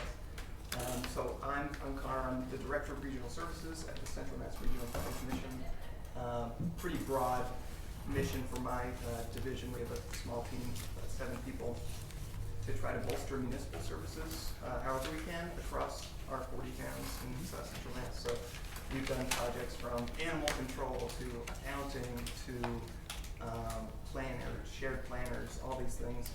So when the pandemic hit in 2019, DPH saw us as a conduit to towns and to boards of health. So remember working closely with, it was Andy Pelletier at the time, and Nicole I was just catching up with, she was on the board at the time during COVID. We were a financial conduit, so emergency funds flowed through CMRPC, and we were meeting, I think, weekly with the whole region, with boards and then with DPH. And we helped with the regional vaccination clinic at Harrington Hospital. And from that, a pretty tight group formed in this region of towns. So in this group, you had Auburn, Webster, Southbridge, Dudley. I'm going to their next board meeting. They're in a similar boat to you where they haven't signed on again, but I'm going to talk to them and hopefully get them back in the boat. And then I'm missing one, Brimfield. So those towns were working together in the vaccination clinic, had good relationships. And then the state came out with this grant program. It's called the Public Health Excellence Shared Services Grant Program. And I talked to the grant coordinator today. He wanted me to reinforce that this program's a carrot, not a stick. It's free funding for regions to incentivize shared services. So they recognize that between towns that are maybe more rural or towns that are under-resourced, they don't have the same funding to get health agents that they need to do the amount of work that's required. As you guys know, this was a lot. My head is spinning from the stuff you're considering tonight. So increasing the number of staff across the state, building the workforce, these are all goals of the program. Working towards a credentialed workforce, all goals of the program. It's not a way for them to enforce these things, it's more of a way to incentivize towns to move in this direction. So CMRPC is the grant administrator. We just got an increase last year, so the funding for this grant is $504,000 annually. We just got a 3-year extension, so that covers all the costs of the shared employees, and I can go through who those folks are. It's in that memo there, and you have the job descriptions. I can answer any questions about that, but all of their salary, benefits, we send them to trainings to get them the right credentials. And All of that's covered under the 504,000. We've also been able to use funds, if we have left over at the end of the year, to buy inspection supplies for towns. This year we had a significant chunk of change that we used to bring on a consultant for opioid abatement planning services. A lot of towns have opioid abatement funds and haven't deployed them for one reason or another, so we brought them in to try to give towns some ideas of what they could spend money on, if there are good regional projects, to let us know. But in any case, if towns are gonna be pitching in their own abatement dollars, or we've never asked for municipal funds, we don't have plans to ask for municipal funds, anything like that would require an amendment to the design, and that's not on the table now. Our operations are directed by a representative shared governance committee. It convenes about monthly, and each town gets a member and an alternate. This ensures all towns have an equal voice in decision-making on budget, work plan, and direction of shared staff. So like I said, we have a couple of shared inspectors that are available to the town. So if you called up Webster tomorrow, either Trevor or Doug are available to do, if you got a food inspection, it's really helpful for Brimfield. When the Brimfield flea market comes through, we need more hands on deck to get to all these food trucks, that kind of thing. We also have access to things that most towns wouldn't have access to otherwise. There's a real crackerjack epidemiologist that can pull reports and does a lot of the contact tracing, or the infectious disease reporting in Maven for the town of Southbridge currently. We also have a public health nurse who's getting able to do Narcan trainings. I think she's just now certified she can do CPR trainings too for the towns for free. The Board of Health appoints that member and alternate. There are sort of key points of contact in connection to the town. I want to emphasize the South Central Mass Partnership does not take away authority from local boards. Our shared services are designed to support and enhance public health efforts, not to replace or diminish the autonomy of local health boards. There's even a letter of commitment here at the end that says the town won't supplant any of your local funds, because the state was worried, I think, when they put out, we have all these regional inspectors, our town's just gonna get rid of their local inspectors, and that's not what anybody wants. We wanna build the workforce, have more capacity. I think those are the main things I wanted to hit. So the renewal of this IMA would also have to go to town council. They're the legally, the enabling legislation for an intermunicipal agreement is either Board of Selectmen or town council. We include Board of Health as well, because you're the board we're serving. So I'll answer if you have any questions.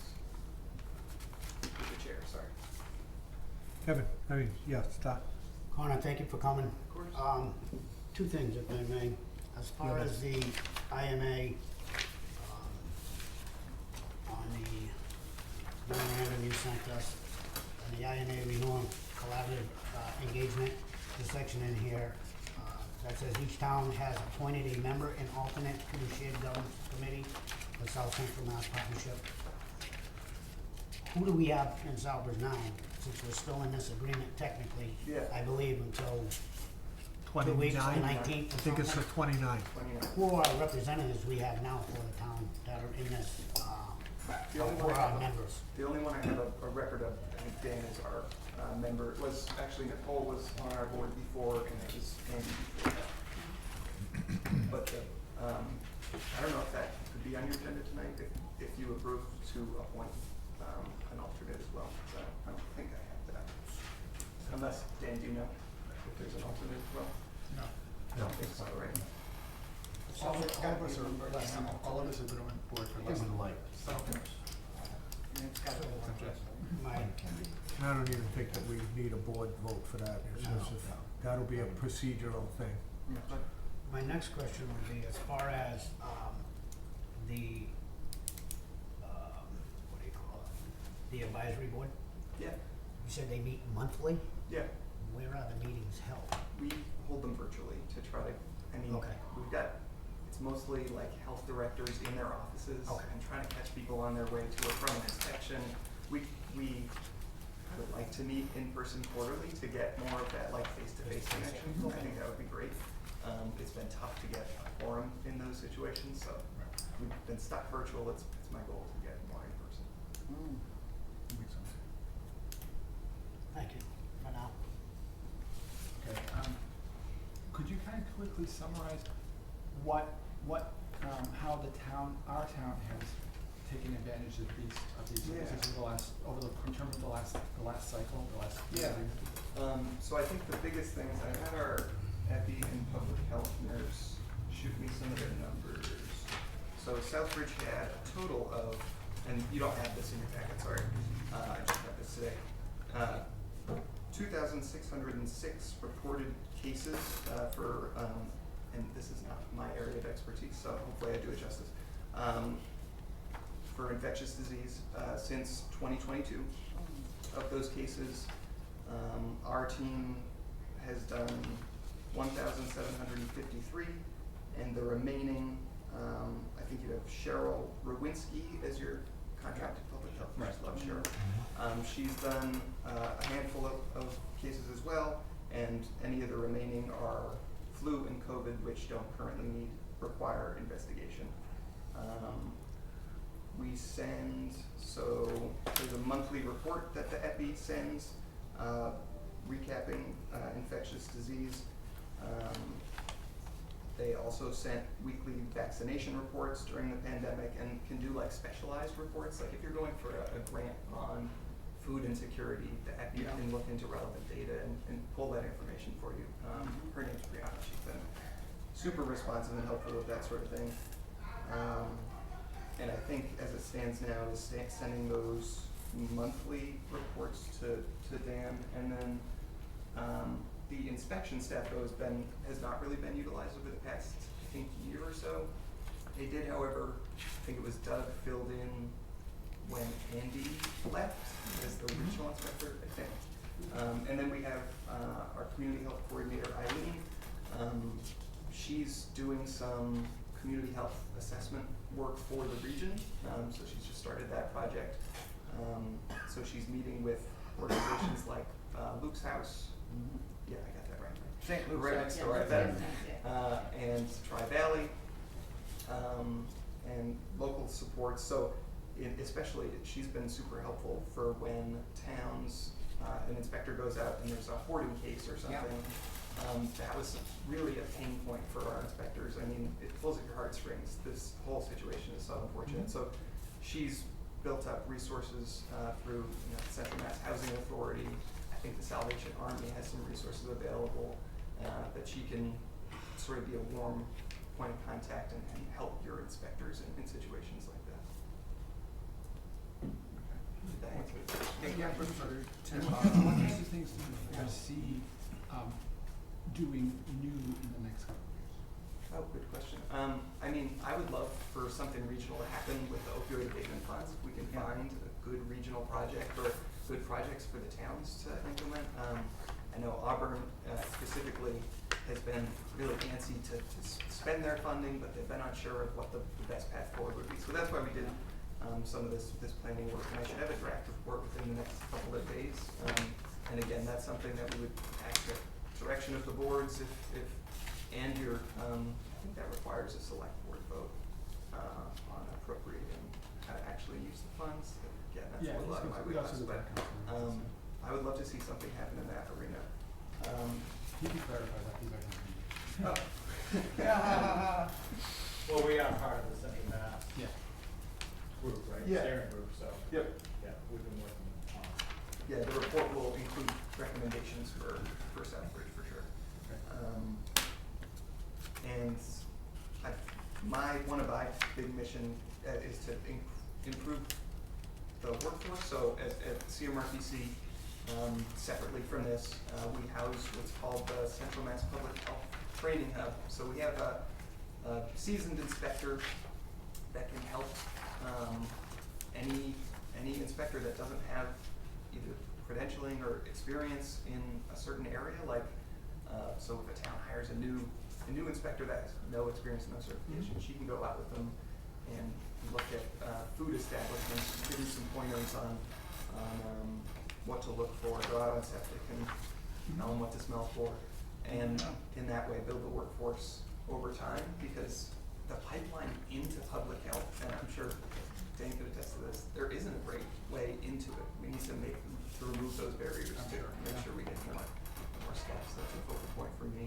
Do you have any training that you do for Board of Health members as opposed to the people who are actually in the field? Yeah, so we've been able to pay for, I think just in this past few months, in April, we dedicate grant funds for folks to do trainings that are available through like the Mass Association of Health Boards. They have a credential program. I would recommend the local Public Health Institute foundational courses. That's something the state recommends all board members do. It's a free thing. It's self-paced online. It's offered through Boston University. Can you, I can also send me a link? I can I'll have make our sure they trainer all, reach out and send all of this more organized way. yeah, Sorry. we'll make To sure we dump get on it you. correct. Because I was aware of the Chan Institute, and they do a lot of public health stuff Yeah, too. they're so great, yeah. I wasn't aware of that. Our grant is somewhat prescriptive in that the trainings we pay for have to fit within what they consider foundation of public health, which is mostly around inspections and communicable disease. Okay. So there are some boundaries, but yeah. Point of information, this is at no cost to the town, No correct? cost to the town, that's in the IMA. If there were gonna be a cost, we would have to do an amendment to the IMA. Okay. Okay, I just wanna make sure that, Free. So Anybody else from the board? The way you split up Oh, your that was my your next funding, do you designate a certain amount of money for each town as kind of the budget?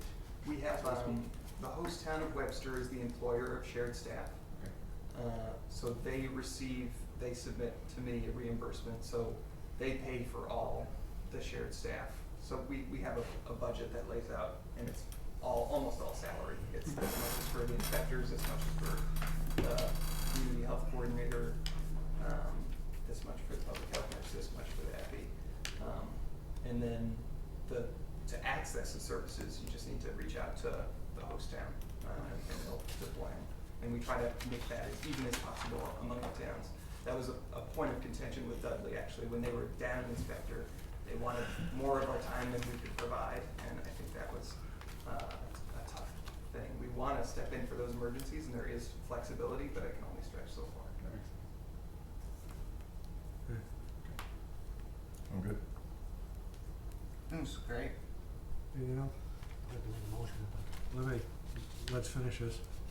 I got a couple of questions. Looking at the map, I'm confused. It doesn't take long. Looking at, you didn't have to agree. On the memorandum, Yeah. I'm just confused because it says Auburn, Brimfield, Oxford, Southbridge, Webster, 5.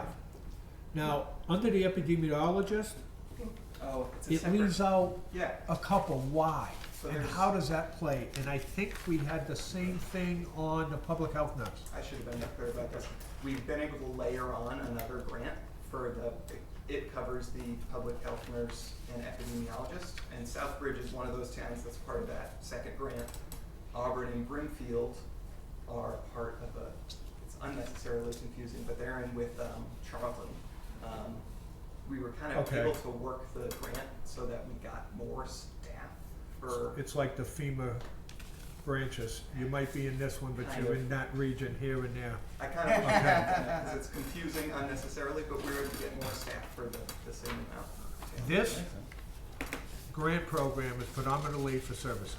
Yeah. Right. Now, my question is this, if we got $500,000 that's in this bucket, there's 3 years suspended.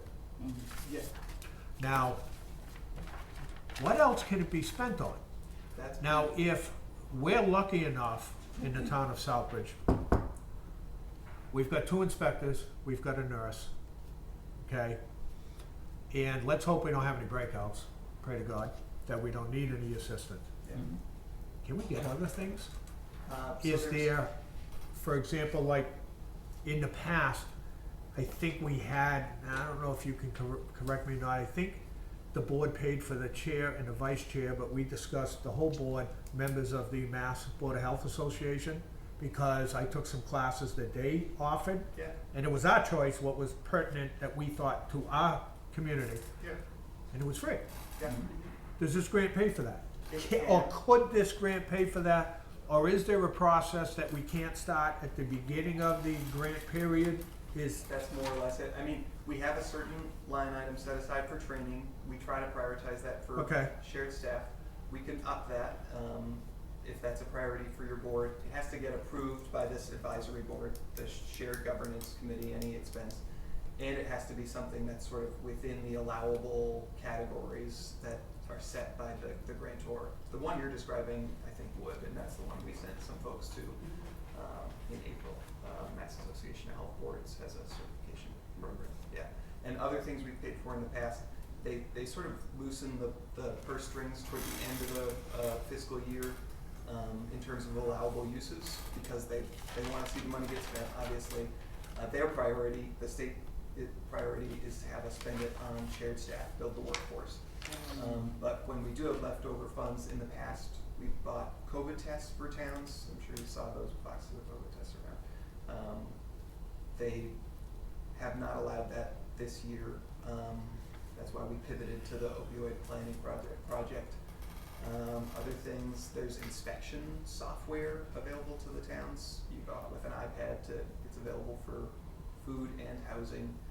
Some of our towns really love it. You can go take pictures of violations, and so that's available for free. I'm trying to think of other things we've purchased. We were able to help out the Auburn migrant shelter. They needed some supplies. That was an allowable use this time. General Will be next. inspection supplies, tape, chlorine strips, that kind of stuff. now, is there and I'll be perfectly honest with you, I have a major concern, Okay. or a major question, and maybe it's lack of knowledge. Whatever, we're talking, we're one of 5 Yeah. in this Yeah. pool. When you get into a regional thing like this, is there a secondary, let's say the concerns of Southbridge is unique and we're looking for something. We're only 1 vote out of 5. Yeah. If we get voted, if it gets voted no, is there an appeal process? So this is a common thing. I mean, there are, I should have mentioned, like 300 of the 351 towns in Massachusetts participate in something like this. And in a lot of those arrangements, you just have a host community. You don't have a neutral third party of CMRPC there to try to arbitrate and make sure people are getting along. So I think that helps a bit. But in terms of voting, I was looking back through our minutes the other day. I don't think we've ever done anything that wasn't unanimous. We tend to have agreement on everything we voted on. I can't say that we have a formal appeal process, but like the Auburn migrant shelter, for example, that was a very specific need for Auburn. It wasn't something the other towns, necessarily benefited from giving Not Auburn yet. money. Yeah, any town could have a migrant shelter any day. We know Correct. that. And I there was just have a sort of that- concern that there's no plan B Yeah. for what happened with the town of Dudley, with the regional school district, that basically they had no choice. Now, I understand something, and let me just flip this around to you. I read this end to end, and it's like, a town cannot be, if the grant ran out, Yeah. and there was a wish for a certain need, that the towns could be asked to chip in. It would require a town to opt into that. Okay, here's my question. Yeah. If town A had this need, Yeah. and town B didn't, and town B was outvoted 4-1, Oh, they can't. does town force you B have to participate. put their funds in? No. That's a very big concern that I have. No, that would require you to sign on to an amendment to an IMA, and you would have to appropriate funds. That would be a you could not be forced to put money in that way, as this is written. That said, though, I was thinking you were talking about grant funds, like how to appropriate the existing budget. That you could potentially be voted down if your interests are at odds with the rest of the group. But in terms of, like, Yeah, for what's in the pool. yeah, You know, we want a That's what piece of the pie, it could be voted yea or nay, I understand that. Yeah.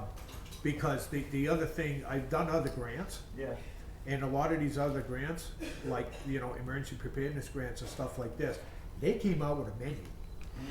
This is what you can buy, and do not ask for anything more, because here's your list. yeah. There's a lot of open ends here that, you know, it's shared services, It's mostly staff, yeah.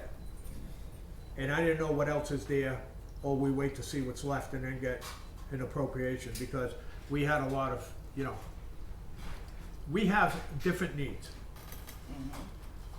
Do we take new cell phones out of the budget, or is this something we could look to see if we can fund this?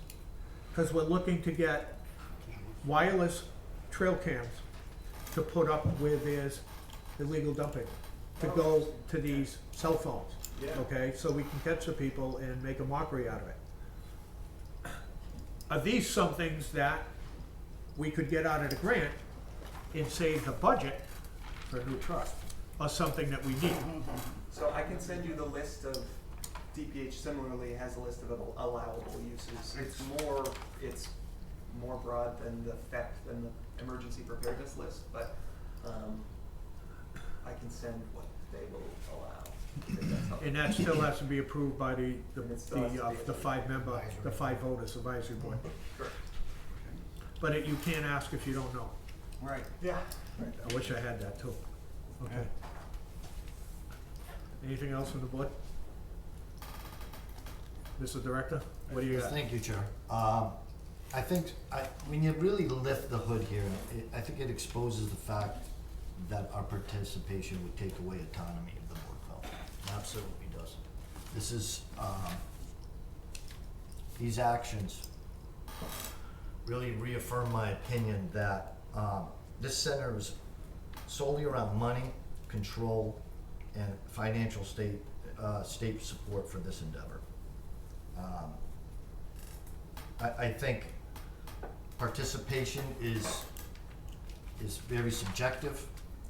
I also think that there's a bit of concerns in the way that a lot of wording has taken place on this paperwork. Some of the concerns I have, and if I could just read them off verbatim. Each municipality will consent to the collaborative's duly authorized agents and representatives. There's one. Each municipality will ensure a representative will attend all training classes geared toward stakeholders under the program. Each municipality will request from the appropriate legislative body appropriation for any services and costs not covered by the grant program. Not covered by the grant program. And each municipality will promote and market the shared services program. What I am saying is nothing is free and nothing's at no cost. I think all of these are examples of requirements which also undermine the Southbridge First agenda and align the CMRPC to have control and further their interests with financial goals and gain momentum with regionalization efforts. I do not think this will foster or enhance inspectional processes. Again, emphasizing it will reduce autonomy and may lead to taking this entity taking over inspectional responsibilities. I, as the director, intrinsically look in, I am responsible for our team, the training and the inspectional services. And I can tell you to the board, we are doing very well on our own. I am not a fan of regionalization. I know that the state does want that. It's very clear. I've been in another shared services grant program, which my take of it emphasized public health nurses, in which we had one, a full-time, and wanted to use another nurse for disease surveillance and other public health services. So what I'm getting at is I found in my past history that a services grant was willing to remove the person in my team and replace that individual. And that's what I fear can happen with this. And our involvement right there, the short answer is no. The long answer, my opinion, is hell no. I am not in favor of participating in the shared services grant. I do not. I was emphatic last time, and I stand my ground. Thank you. First, I would say, I'm sorry you feel that way, Dan, and I fully respect your right to have that opinion. I hope you don't feel that this is us like looking down on your inspectional, like that really has nothing to do with that. It's my interest to support towns and build capacity in whatever ways we can. I can address a few of the sections you mentioned. So that was under section 6, shared services program participation. Consenting to the duly authorized agents, that's giving your blessing that these are folks you're comfortable bringing on. They're folks that would then have to be sworn in by each town, so that's what we mean by consenting to the employees. Maintaining, which one you did next? Make best efforts to ensure representatives attend advisory board meetings. Again, best efforts to ensure folks attend training sessions that are offered. So not enforcement, this is not a stick, it's a carrot. Collecting data as needed to do my sort of reports back financially. I haven't ever had to ask any town except for the host town for that sort of information. And requesting from the appropriate legislative body appropriation for services. That's consistent with what we just said. Each town would have to ask their town for an appropriation if they wanted to participate in something that costs over and above what we're talking about here. So I think that was all. But again, sorry. Could you clarify the section about attending all training sessions? What kinds of training sessions have you offered to say in the last year? So the only one that I can think of, there was one for racial and health equity that was offered about a year ago. And that was one that the state was really encouraging folks to attend. I went to it, I found it to be one of the better racial equity trainings I've been to. So again, we encouraged towns to go. There was no stick for not attending. We were just hoping to have a member from each town attend.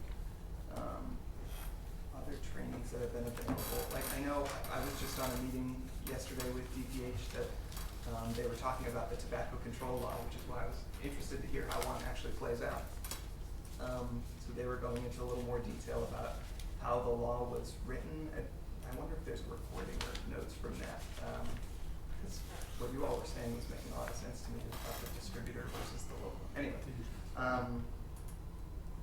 other training sessions. Do you ever get training sessions that relate to specific local issues? Like, for example, some of the stuff that we've talked about already. Plus, like, I know in our area we have serious concerns for years and years. We've had serious concerns about having higher than usual poverty rates, higher than usual teen pregnancy rates. Yeah. We have issues with black mold in houses, higher than usual asthma rates, and things like that. Do you ever coordinate trainings for boards of health members and so forth to deal with some of these more specific issues? We put through the public health training.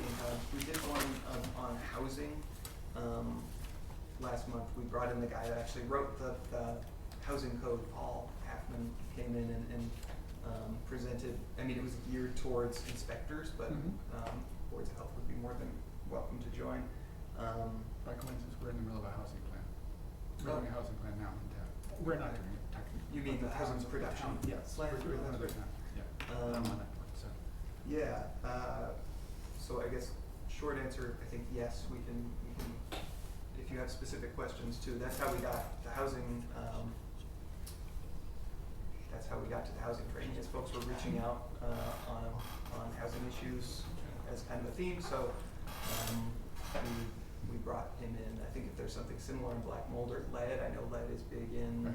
as you get here, kind of west, you could maybe bring in an expert to talk about that sort of thing as well. That's helpful. We wanna be responsive to, towns and needs. Okay. How about preparing for things like the health effects of climate change? So those are more like planning issues, actually. I would say if you're in a municipal vulnerability preparedness community, do you know if you've done like an MVP plan for your town? Yes, we did. There is Okay. one. Yeah. I was thinking that actually might even be a funding source for the perks, the well testing you were doing, the MVP action grant. I don't know if that would. It could be, it wasn't something that I remember, it wasn't something that I think we had brought up as part of the MVP plan, but it could possibly.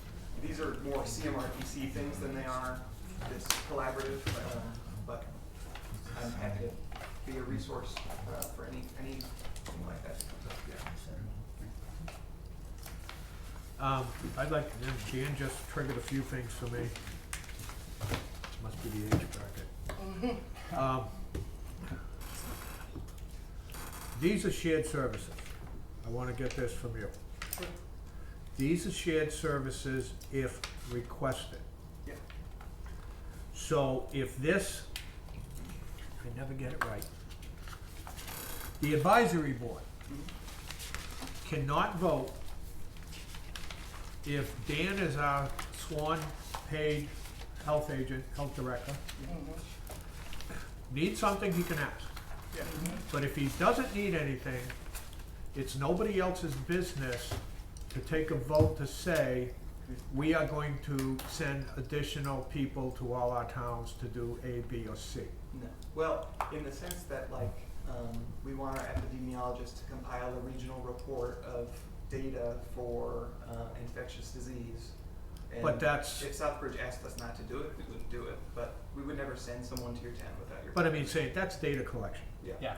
But to turn around and say, we're gonna have an unknown inspector come in, and, by the way, Dan, we got this guy coming in for you next week, and he or she's gonna be taking care of this. Right. We have no mechanism to do, I mean, they would need to be sworn in by you and requested by Dan. Cause they're an agent of the Board of Health, they need local approval, and then we don't wanna send agents to towns that don't want them, that doesn't serve anybody. There are towns that need and want the agents as much as they can. And I understand, that's just a pool of money. The people that need it, that don't have any other avenue. And I'm not saying we don't have a need, but we might not have as much of a need now, and it may come up in a year. I would say. Who knows? Right. The Auburns and Websters have inspectors too. This frees them up to do other things, like instead of the director of inspectional services in Auburn having to go out to do a housing inspection, now she can focus on whatever the other issue is. You know, it's that Yeah. added. We're lucky enough that we have a housing inspector. Yeah. So that's that good. frees him up to do other things. And maybe at some point in time, if. God who's bless. untied. Scared the shit. You know, if the other Dan moves on, correct me if I'm wrong, that's his choice to ask for help. In what case? Sorry. Our housing inspector is also Oh, he's named Dan. Sorry. So if the other Dan moves on, Yeah. it's his choice to ask for help. Yeah. And if he doesn't, no help can be forced. Correct. Yeah. I don't think our inspectors have been out for. Would we be able, if we saw a need that wasn't being met, would we as the Board of Health be able to request assistance? I think through your. It would have to go representative, through- your You member. would have to go that way. Okay. No. And if you look at the way the structure is, day-to-day operations, that's him, Yeah, that makes sense. not us. That makes sense. We're to assist. Okay. Anything else from the board? Anything from the public? Yeah, before you guys take your vote, from what I've read of this grant, I think it would be fantastic for this community because we are an environmental justice community. One of the aspects I saw in this grant, I'm not sure exactly where it was, but it was teaching people how to do like container gardening and things like that. And I think that's very important to have local agriculture. You're a board of health, and health is not just the landfill, as one member brought up, last meeting, and, you know, you have to look at all the aspects. As an environmental justice community, there's a lot of issues. Gus brought up the lead and the mold. There's also like asthma and things like that. So we need to help our people in multiple ways, and I think this would be a good way to have access to that. Okay. Anything else? Nothing? Speak. I'd like to make a motion to reconsider our prior vote we took on June 13th. Second. So what is the full intent of your motion? To reconsider? To reconsider, And to join the service Joining agreement, the- or No, renew renew. it? sorry, to Because renew we're the already- IMA agreement for public health, with the, South Central Massachusetts Partnership for Public Health, Second. to renew it for 3 years. Do you have that? The term in the IMA is up to 25 years or whenever grant funding runs out. Okay. Does that So make sense? to renew it. Just to renew, yeah. Up to 25 years? Yeah, the enabling legislation, sorry if this is too much detail, I can cut it, I know I've been long.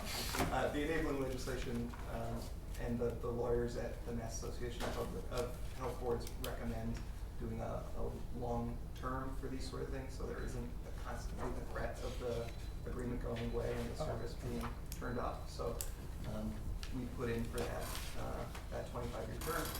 Again, our grant is for 3 years, so that's kind of what we So got basically, there. if the grant runs out and there's no money, If the it's grant dead. runs out, it's dead. Okay. That's, okay, that's an That makes- important that makes- feature. That's Or- important, that makes sense, yeah. I'll shut up. Well, because that seems like a weird setup, because if Okay. you're 25. All right, I can't so we imagine got 25 a- grants, which would be nice if we had them, but. Motion? Second. We have a second. Yes, all Any the time. questions, concerns on the motion? You got everything? Okay, we'll take a vote. All in favor? Opposed? Opposed to renew? You're opposed to renewal? Well, I think that there's a lot of things on there that, you know, are important to matter, you know? And I mean, I get Dan's perspective, right? And I, you know, I do, and I know how it would feel if somebody's coming into my territory, right? To just, you know, maybe start calling shots or in a dictatorship role, but I think that the overall,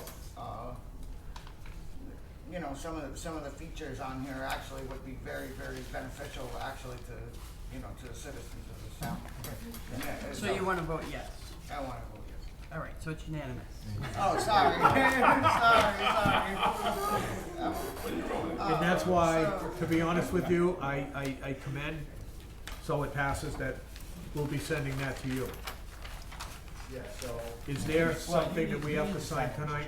Yeah, the You signed IMA, it. that's You the signed most recent version. And I just wanna make the statement, this is why I wanted you here. I'm hearing stuff right, left, and in the middle, and I understand, I wanted to hear Dan's point, and I understand Dan's point, and I wanted you here on record. Nobody comes in and takes over the Right, building. exactly. Oh, absolutely. This is still individual Board of Health. Yep. This is an access if we need assistance, Yeah. not to be told the assistance that we need. I don't think we'd get many towns signing up if we did the alternative. Well, I wouldn't push it if we did. Some lawyer put this document together, and Yeah. some lawyers put documents together with loopholes. Good point. And I just wanted it as a point that, you know, to be honest with you, if this comes down, we're pulling the records, I'm holding you accountable. All right. Fine with that. Okay, You got me on camera. got it. If you could, just whatever you sign this evening, make sure you get it up to our office so we can, How long you staying? How long you staying? 10 seconds. Okay, I'll be in the morning. all right, I'll make sure. Connie, we'll does this- contact the HS subcommittee and then we'll go to our next town council on the 22nd. Okay, so it does need to be for council. All right, Thank you, Connor. all right, thanks, Connor. Thanks again. I'm happy to come back anytime. Thank you. All right, agenda 7. These are procedural items that we have to do, and we're going to be doing these for a while until the financial situation gets fully established.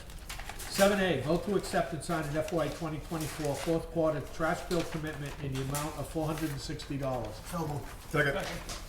Any questions, comments, concerns? All in favor? Opposed? You good? You good? Okay. Unanimous. Don't mess with the old man. B, vote to accept and sign the FY 2024 fourth quarter trash bill commitment in the amount of $230. So moved. Second. Any questions? Seeing none, all in favor? Opposed? Unanimous. C, vote to accept and sign 2024 fourth quarter trash bill commitment in the amount of a negative $6,555. So moved. Second. Comments, concerns? No. All those in favor? Costing us less is always a good thing. Opposed? Seeing none, unanimous of all those. D, the last one, vote to accept and sign the FY 2025 first quarter bill trash commitment in the amount of $644,920. Motion. Second. Questions, comments, concerns? No, the only question, actually, the manager's left. Do we have any clarification of whether the, what's the word I want? Not this, I wanna keep calling it a revolving fund, the, enterprise, is that up and running yet? It was supposed to start this month. Not yet. That's why these appropriations are gonna go back and forth, because it's still a work in progress. You can't do an enterprise fund unless you know what cost. Yeah, So that's still one of the hurdles. that's kind of a problem, because Okay. I know that the whole point of the council is that it's supposed to be starting this month, for this fiscal year. So, we got no questions on this? No. No. All those in favor? Opposed? Seeing none? Unanimous. Any curbside items? She lost her papers, she went to find them. Is not an answer. I don't think so. Do you have any questions? Yes. Oh, is this the one? Who left? Is this the one that's supposed to be signed? It says the IMA agreement, yeah. Okay. That was the copy I handed you. Like I said, I'm not signing. It says, No, it's not. you sign, the Board of Health chair signs it, and The chair signs it. and the town manager signs it. No, it's good, because you need Jack to sign it too, so and I'll email it to you. Let's have a question. Yes. How are we doing on billings for solid waste? For this quarter or the previous Just quarter? in general, as The- far as, Trying to clean up the curbside bills? well, I know we had, and I said, billing it, I'm looking at more towards, you brought up the 10 unit that got a bill. Yeah. Billings as far as, there was a new thing on social media, people saying that they're receiving email bills that they never signed up for, and I don't know if you've seen that, I saw that, I'm not sure what that meant. A lot of people are saying they, on social media, they've been receiving their, new trash bills via email, and they've never signed up for Yeah, it. I don't know because I don't know how we have their email addresses, so. yeah, I get So me- my thought were a lot of people paid their bill online, so you have to put your email address in. Okay. So whoever did that is what we're assuming. They got an email. That's the other subject I wanted to touch upon, is The ambulance got there. paying bills via email. Good luck. Good luck, Jasmine. Oh, no, I got a patient, the ambulance is bringing them so I can do, his clinical citation. Oh, okay. I'll see you guys. Your bag's open. Your bag's open, you're gonna lose your munchos, and I'm gonna get them. you know in the next meeting, it's okay, bye. The next thing I wanted to bring up was the online bill pay. Can somebody, and I wish Jack was still here, that he might have been able to elaborate. I noticed, and it happened to me, you're 1 day late paying, you can't pay it online.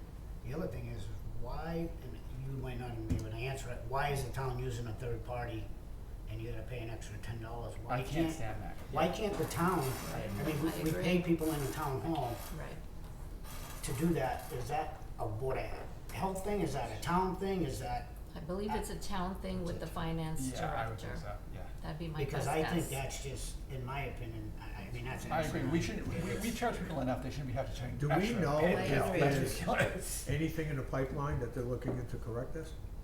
I know Michelle's trying to The pick up on online a law, any Yeah. of these things. Bring it back in-house, and I know she's trying to clean up a lot I of. couldn't answer for Michelle, honestly. I just think it's. But I didn't know if crazy you just we have heard a third anything party on that I we gotta haven't. pay a bill to, you know, and you're late one day, it locks you out. Water and sewer, same way. Exactly, I mean, that's just, it's crazy, and you know, by the time you can get to the town hall, depending on what people's work schedules are, I mean, all of a sudden you got a penalty fee, a late fee, interest, and. That's why it locks you out, because now it needs to accrue that interest. Which is totally That unfair, one because day- locking you out forces you to accrue interest, so you can pay it off and be done with it. That's not fair. Yeah. So I don't know if that's something we can look into. I can, I'll ask Michelle, see Yeah. where her thought, Michelle, the finance director. Michelle Hill. If The I other can thing I follow up on wanted- that for a second, is there any protections in our billing system to make sure that people are getting legitimate bills from our town by email and they're not getting scammed? That'd be an IT question. You know what? People have to watch out what they're doing. Oh, I totally agree with That's that. on everybody, not on Come to us. town hall. That's what I do. Do we That's what I still do. have a big volume of unpaid? Yes, we do. So we have last quarter that we have an enormous amount of people that haven't paid their bill. That is correct. That is not our fight. They can go fight with them upstairs. Right. Okay? And that's another reason why we don't have an up and operating enterprise. Well, our fight also would be, what are we gonna do How when long they you stop let 'em paying? go? Do they go 3 quarters without paying, and now their trash gets, you know, we stop Well- Casella stops picking up their trash? That's a good This Now is- we have to go and pull their recycling and trash containers from their property? And then Well, what what's happens? gonna happen? We don't have anything in place for that. That's Do good. we Well, wait 4 quarters, 2 quarters? What does the town have in place? I mean, it's not like, it's still a law. It's a service. You don't Yeah. pay your water, You can shut up. there's a lot, you don't get shut off if you have kids or Oh, elderly. yeah. Okay, so you get free water. Yeah. So the only thing you can do is when you go to sell a house, they lien your house. Right. But maybe there's another avenue we can talk about down the road. Cause isn't that why we started the blight? Yeah. Partly. People didn't That is follow the correct. rules and we were doing the blight to start with the shame. Because the unfortunate thing is if we make it known that if A, B, and C is just adamant that they're not paying their bills, the rest of us ratepayers have to pay their bill. Mhm. Because we can't just go stop. We can't, So the other issue that I have is this. We picked up all of these toters here from one 3-family on Chestnut Street. That's a lot more than 3 families. Look at the number of LaBeouf toters that they have. Just one, huh? One. I don't know if the 3-family is occupied or unoccupied. I cannot tell you. and you know what? That's why I was trying to tell the guy over here. Same thing that the young lady came. Our regulations say per unit, and I wanna make it, and I don't have to say it now, but they corrected the bill, by the way. Yeah. It no longer says one container, it says one unit, so they corrected the bill, so that confusion's gone.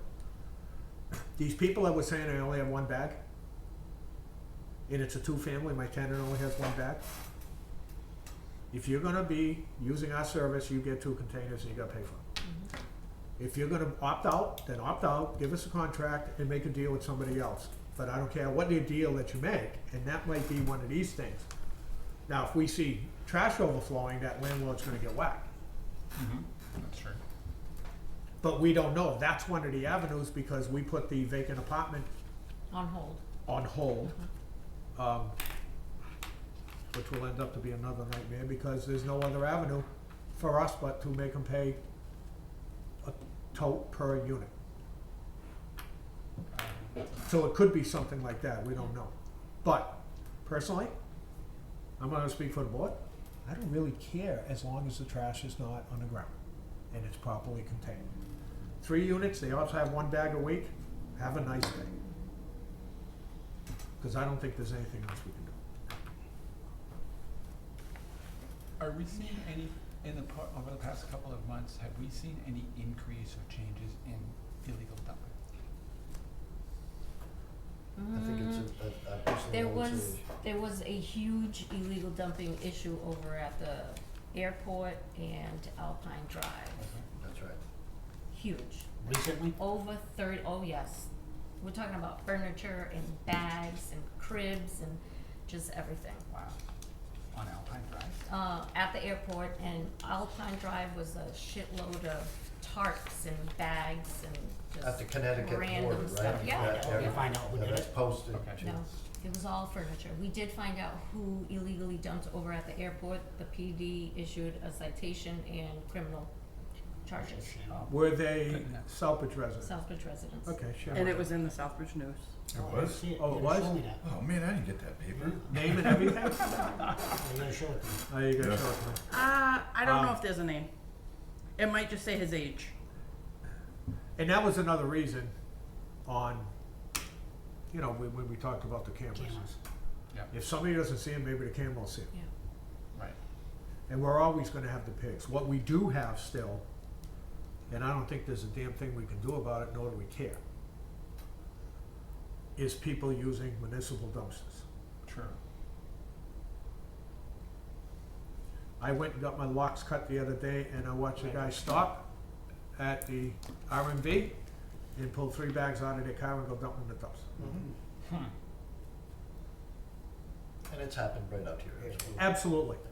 But we're getting charged, if that's a 5-yard dumpster, we're getting charged for 5 yards, whether it's half full or completely full. Correct. True. So at that point in time, I don't think the resources needed to police it is worth what we're gonna gain out of it. Probably. If we find these foolish things overfilled and somebody's using it instead of getting one in their own yard and we can prove this, Then okay, that that's becomes an something issue. different. Right. Right.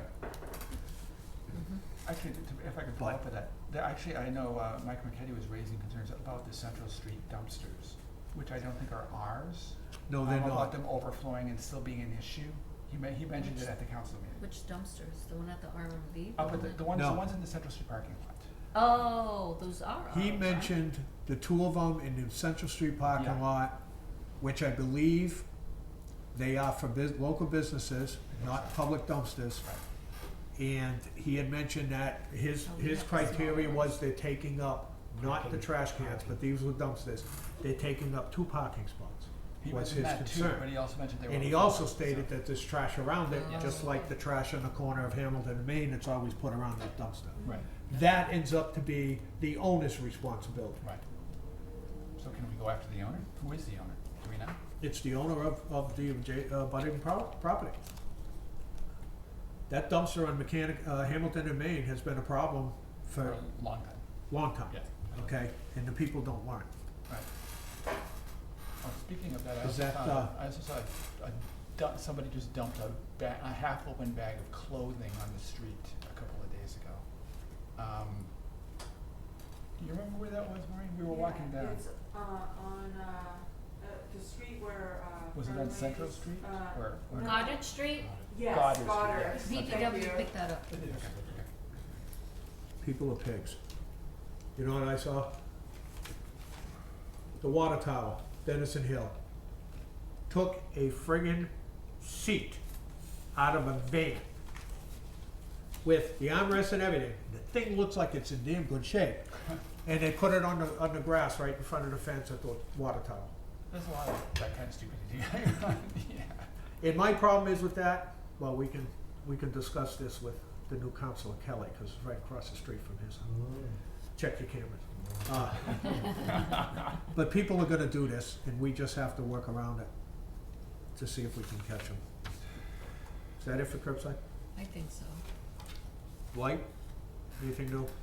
We have 19 Crestwood, the movement is into receivership with the Attorney General, 19 Crestwood Drive. Is that the one that had that drive? Is that the one that had that funky addition that was not permitted? No, it has no, it is Little Ranch, It has a handicap accessible, ramp. I remember that. Side, backyard, a lot of rubbish, Yeah, still okay. mixed rubbish.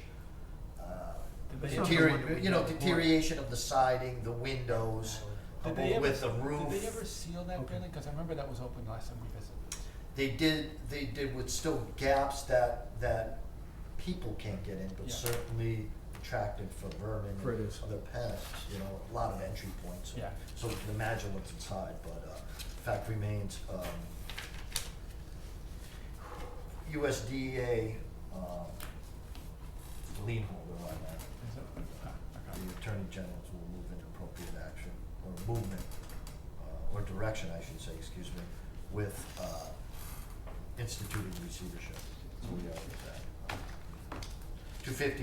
243 Morris Street, we're going to be requesting, a show cause probable hearing, probable cause hearing in housing court. That's a three-decker? Which means two-family. It's right now vacant. Okay. It is a two-family. It was purchased a couple of years ago by individuals from Texas that are very apathetic to repairing the dwelling, making any type of movement with rehabilitation of the property, not significant, but they are not adhering to the orders to correct issued by the health department, so we will be moving in that direction as well. Are we continuing to find them? Yes, we did institute fines, which were neglected and not paid. But we're still tacking fines on Well, that, so right, it's not still down. anymore. Now, again, it's gonna be, moving into a probable cause hearing. This will request the court, petition the court to do that through our town attorney. I'll prepare.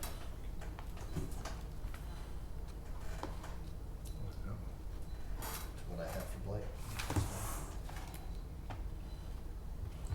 Anything new in Indiana? No, other than as I described last Last meeting, I think you Last said they meeting sold that- it, right? that it was, Okay. that it did change. And again, with optimism, hopefully it can, that All we can do dwelling is hope. can as well Right. be rehabbed. I don't know the significance in the interior of the challenges. Again, hopeful. Anything on the mill? No. Right. Questions on that? Like, if I may? Again, what's the status on, Hawthorne on our side, what's going on with Brick Road? Last we heard, a month ago, we were waiting for the asbestos And abatement. that was completed. Okay. Waiting for payment to be issued for the contractor for that process. And I believe the initial down payment for the demolition. Do we have a tentative date set for demolition? Also, can we get an updated list of blighted properties that we've been talking about for numerous months, weeks? And where we stand in the process, are we still finding, there's 215 Hamilton Street, there's 56 Main Street, there's numerous properties that we keep talking about, I can understand your concern, but it is being handled by the health department. Can we get an update, is what we're the ones who keep questioning, but we're not getting Because where we stand what we with that. do here, as the chair said, operationally, the state is within the health department. So what I can tell you is these properties are being addressed as blight, and movement is taking place into with each individual location that you have identified. I can assure you that. The keeping the board abreast of the situations, I think, can be done during the blighted update discussion. yes, there are others, that we have on the blight list. And again, next month, there'll be additional movement with other properties. But we are doing it one or two at a time. And for example, it's a valid point and concern, Brick Row, which has been idle. But again, just to reiterate, many of these properties have been idle in terms of achieving compliance, demolition, repairs, etc. And many of the reasons why are outside of the purview and the scope of the health department. We have done our due diligence and have done everything we can with the powers that we have. Is there any way we as the board could help you accelerate some of these projects? No. Not at this time. Because if there's a need, I will let you know or request it. But I think we have a firm grip on these properties. A lot of it will necessitate the incorporation of the attorney, but a lot of it has to do with other legal matters and other financial reasons. So, unfortunately, again, I use Brick Row, these processes cannot be expedited. They're staged for a purpose. As the town manager emphasized, he wants to cross all T's, dot all I's, and make sure everything's done. Oh, sure. And that's where there's a little bit of lag time. But I can assure you, things are moving in the appropriate direction. We're also looking at ensuring that these 21D tickets have teeth and can be applied as municipal liens. Right. So again, these steps are being taken. Okay. Perhaps I could entertain that in the fall, or right now, let things evolve, develop organically, and we're there. Okay. And I can tell you that there will be results. Okay. That would be good. And there will. And I have to tell you, receivership takes time. There's steps, there's stages. There are legal parameters that have to be fulfilled. Similar to a probable cause hearing, Right. you know, Oh, I get it. in housing court. So, but we're there. Okay? And then last thing, I'm kind of looking for some information in regards to, and I don't know, we have 3 solid waste inspectors that are issuing tickets on the trash side and issuing tickets on the blight side. Solely on the correct? trash. Okay, I didn't know if they were doing blight or, so they're just strictly on solid waste. Yes. Solid waste.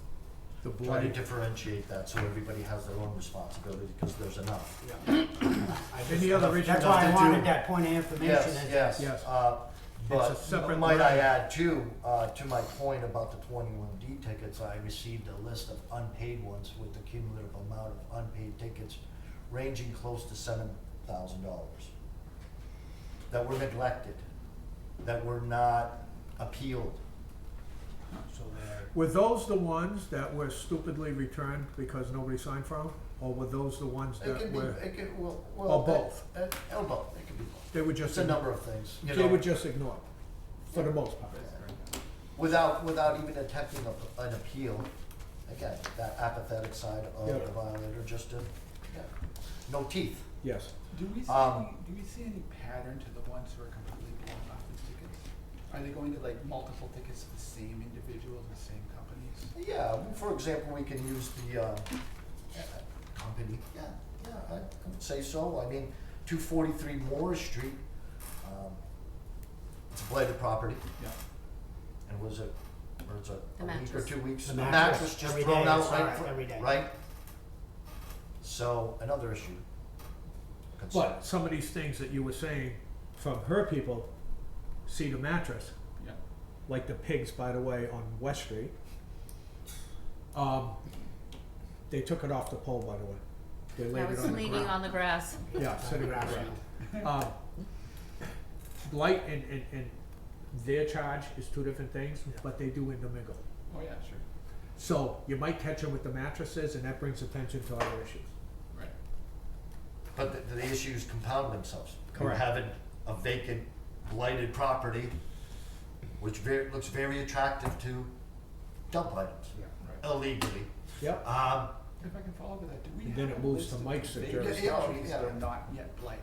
Excuse me? Do we have a list of vacant properties in town that are not yet blighted, but that we should keep kind of keep on the radar screen that might be a problem Yes. going forward?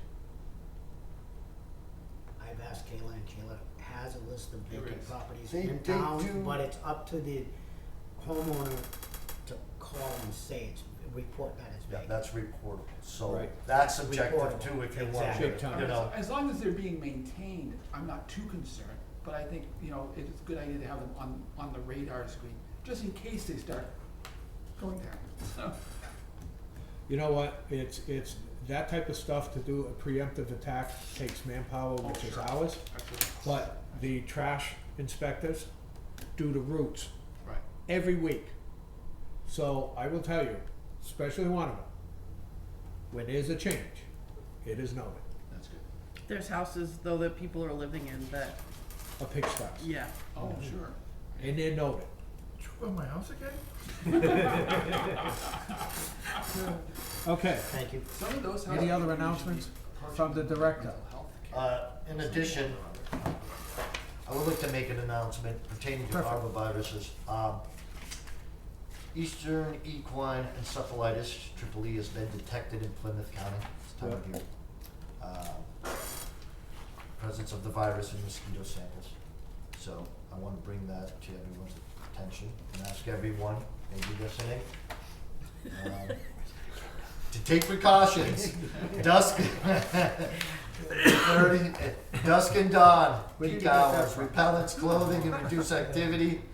Mosquito-proof your home, and you know, standing water, and certainly making sure the screens are Change the intact. damn water in your bird But bath every day. we will proceed.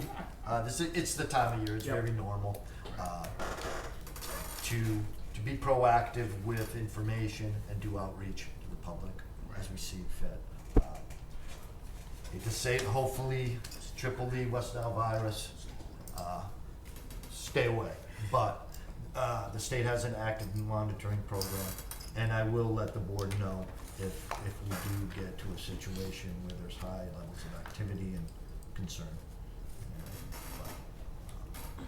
I just wanted to bring that to everyone's attention. Have you, I still get some of these updates from DPH. Yeah.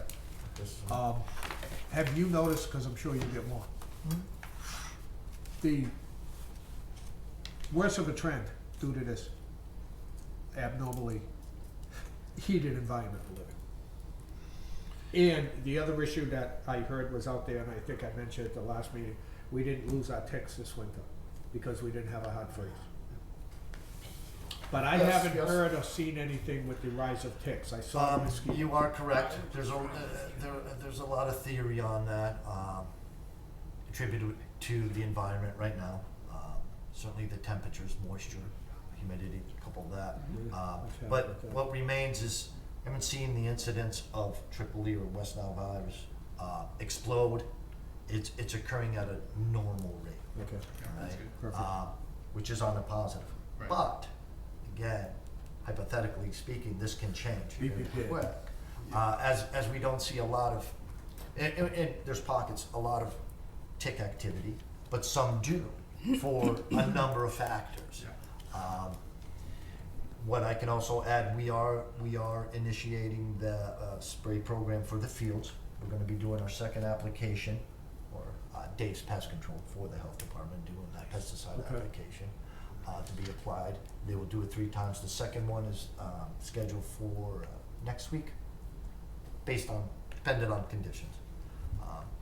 So here in town, we Okay. are taking that proactive approach. Perfect. Can I add in Perfect. quick to that, because I was gonna bring up ticks too. I hike all the time, and usually I'll see 1 or 2. Mhm. Yesterday I was out, I saw 9. Yeah. Where'd you hike, so I don't go there? They spiked fast. Yeah, that can happen, Yeah. absolutely.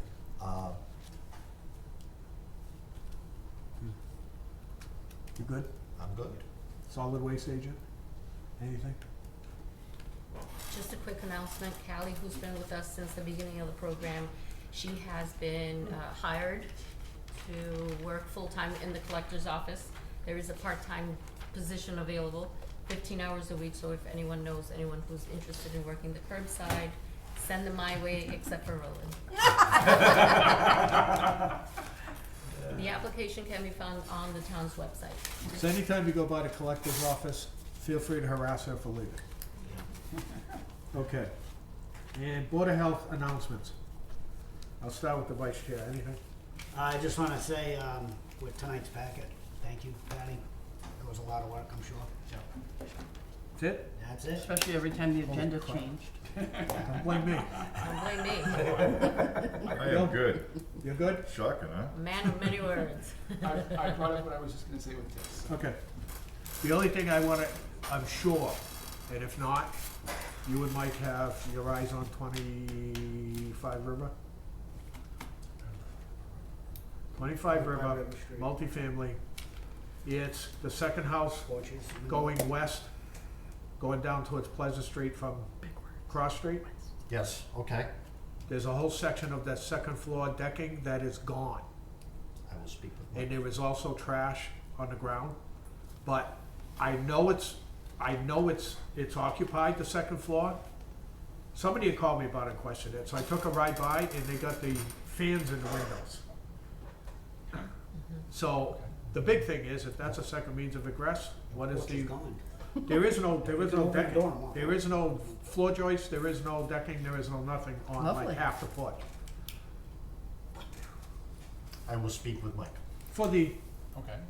residents' So for problem. the trash, they were issued in order to correct a second warning letter and 2 citations. And if I looked up the house, the owners live there. Yeah, correct. Yeah, I don't know if it's that second aggressor or if they have another secondary way Yes, out. and I, again, like I said, I will speak with Mike. Okay. I can't say that he hasn't been there, or has. but No, we I'm not certainly will asking. take, I'm not asking that, yes. and make him visit. Okay. Take a ride by. He might have it folded on. Sure. Okay, that's all I got. I will entertain a motion that we set the next meeting date for August Motion. 8th. Second. What? You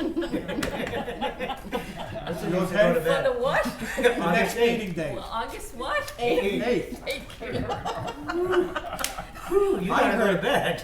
I heard that. You're not as old as I am. The second you got it out of your mouth though, Kevin was I on you. know. And he said it loud enough for the camera. Okay. All in favor? We gotta go. Motion Unanimous to of those adjourn. present? Second. All those in favor? Hold Adjourn. on, who motioned that, you? Yeah, Gus second. just a second. 8:54.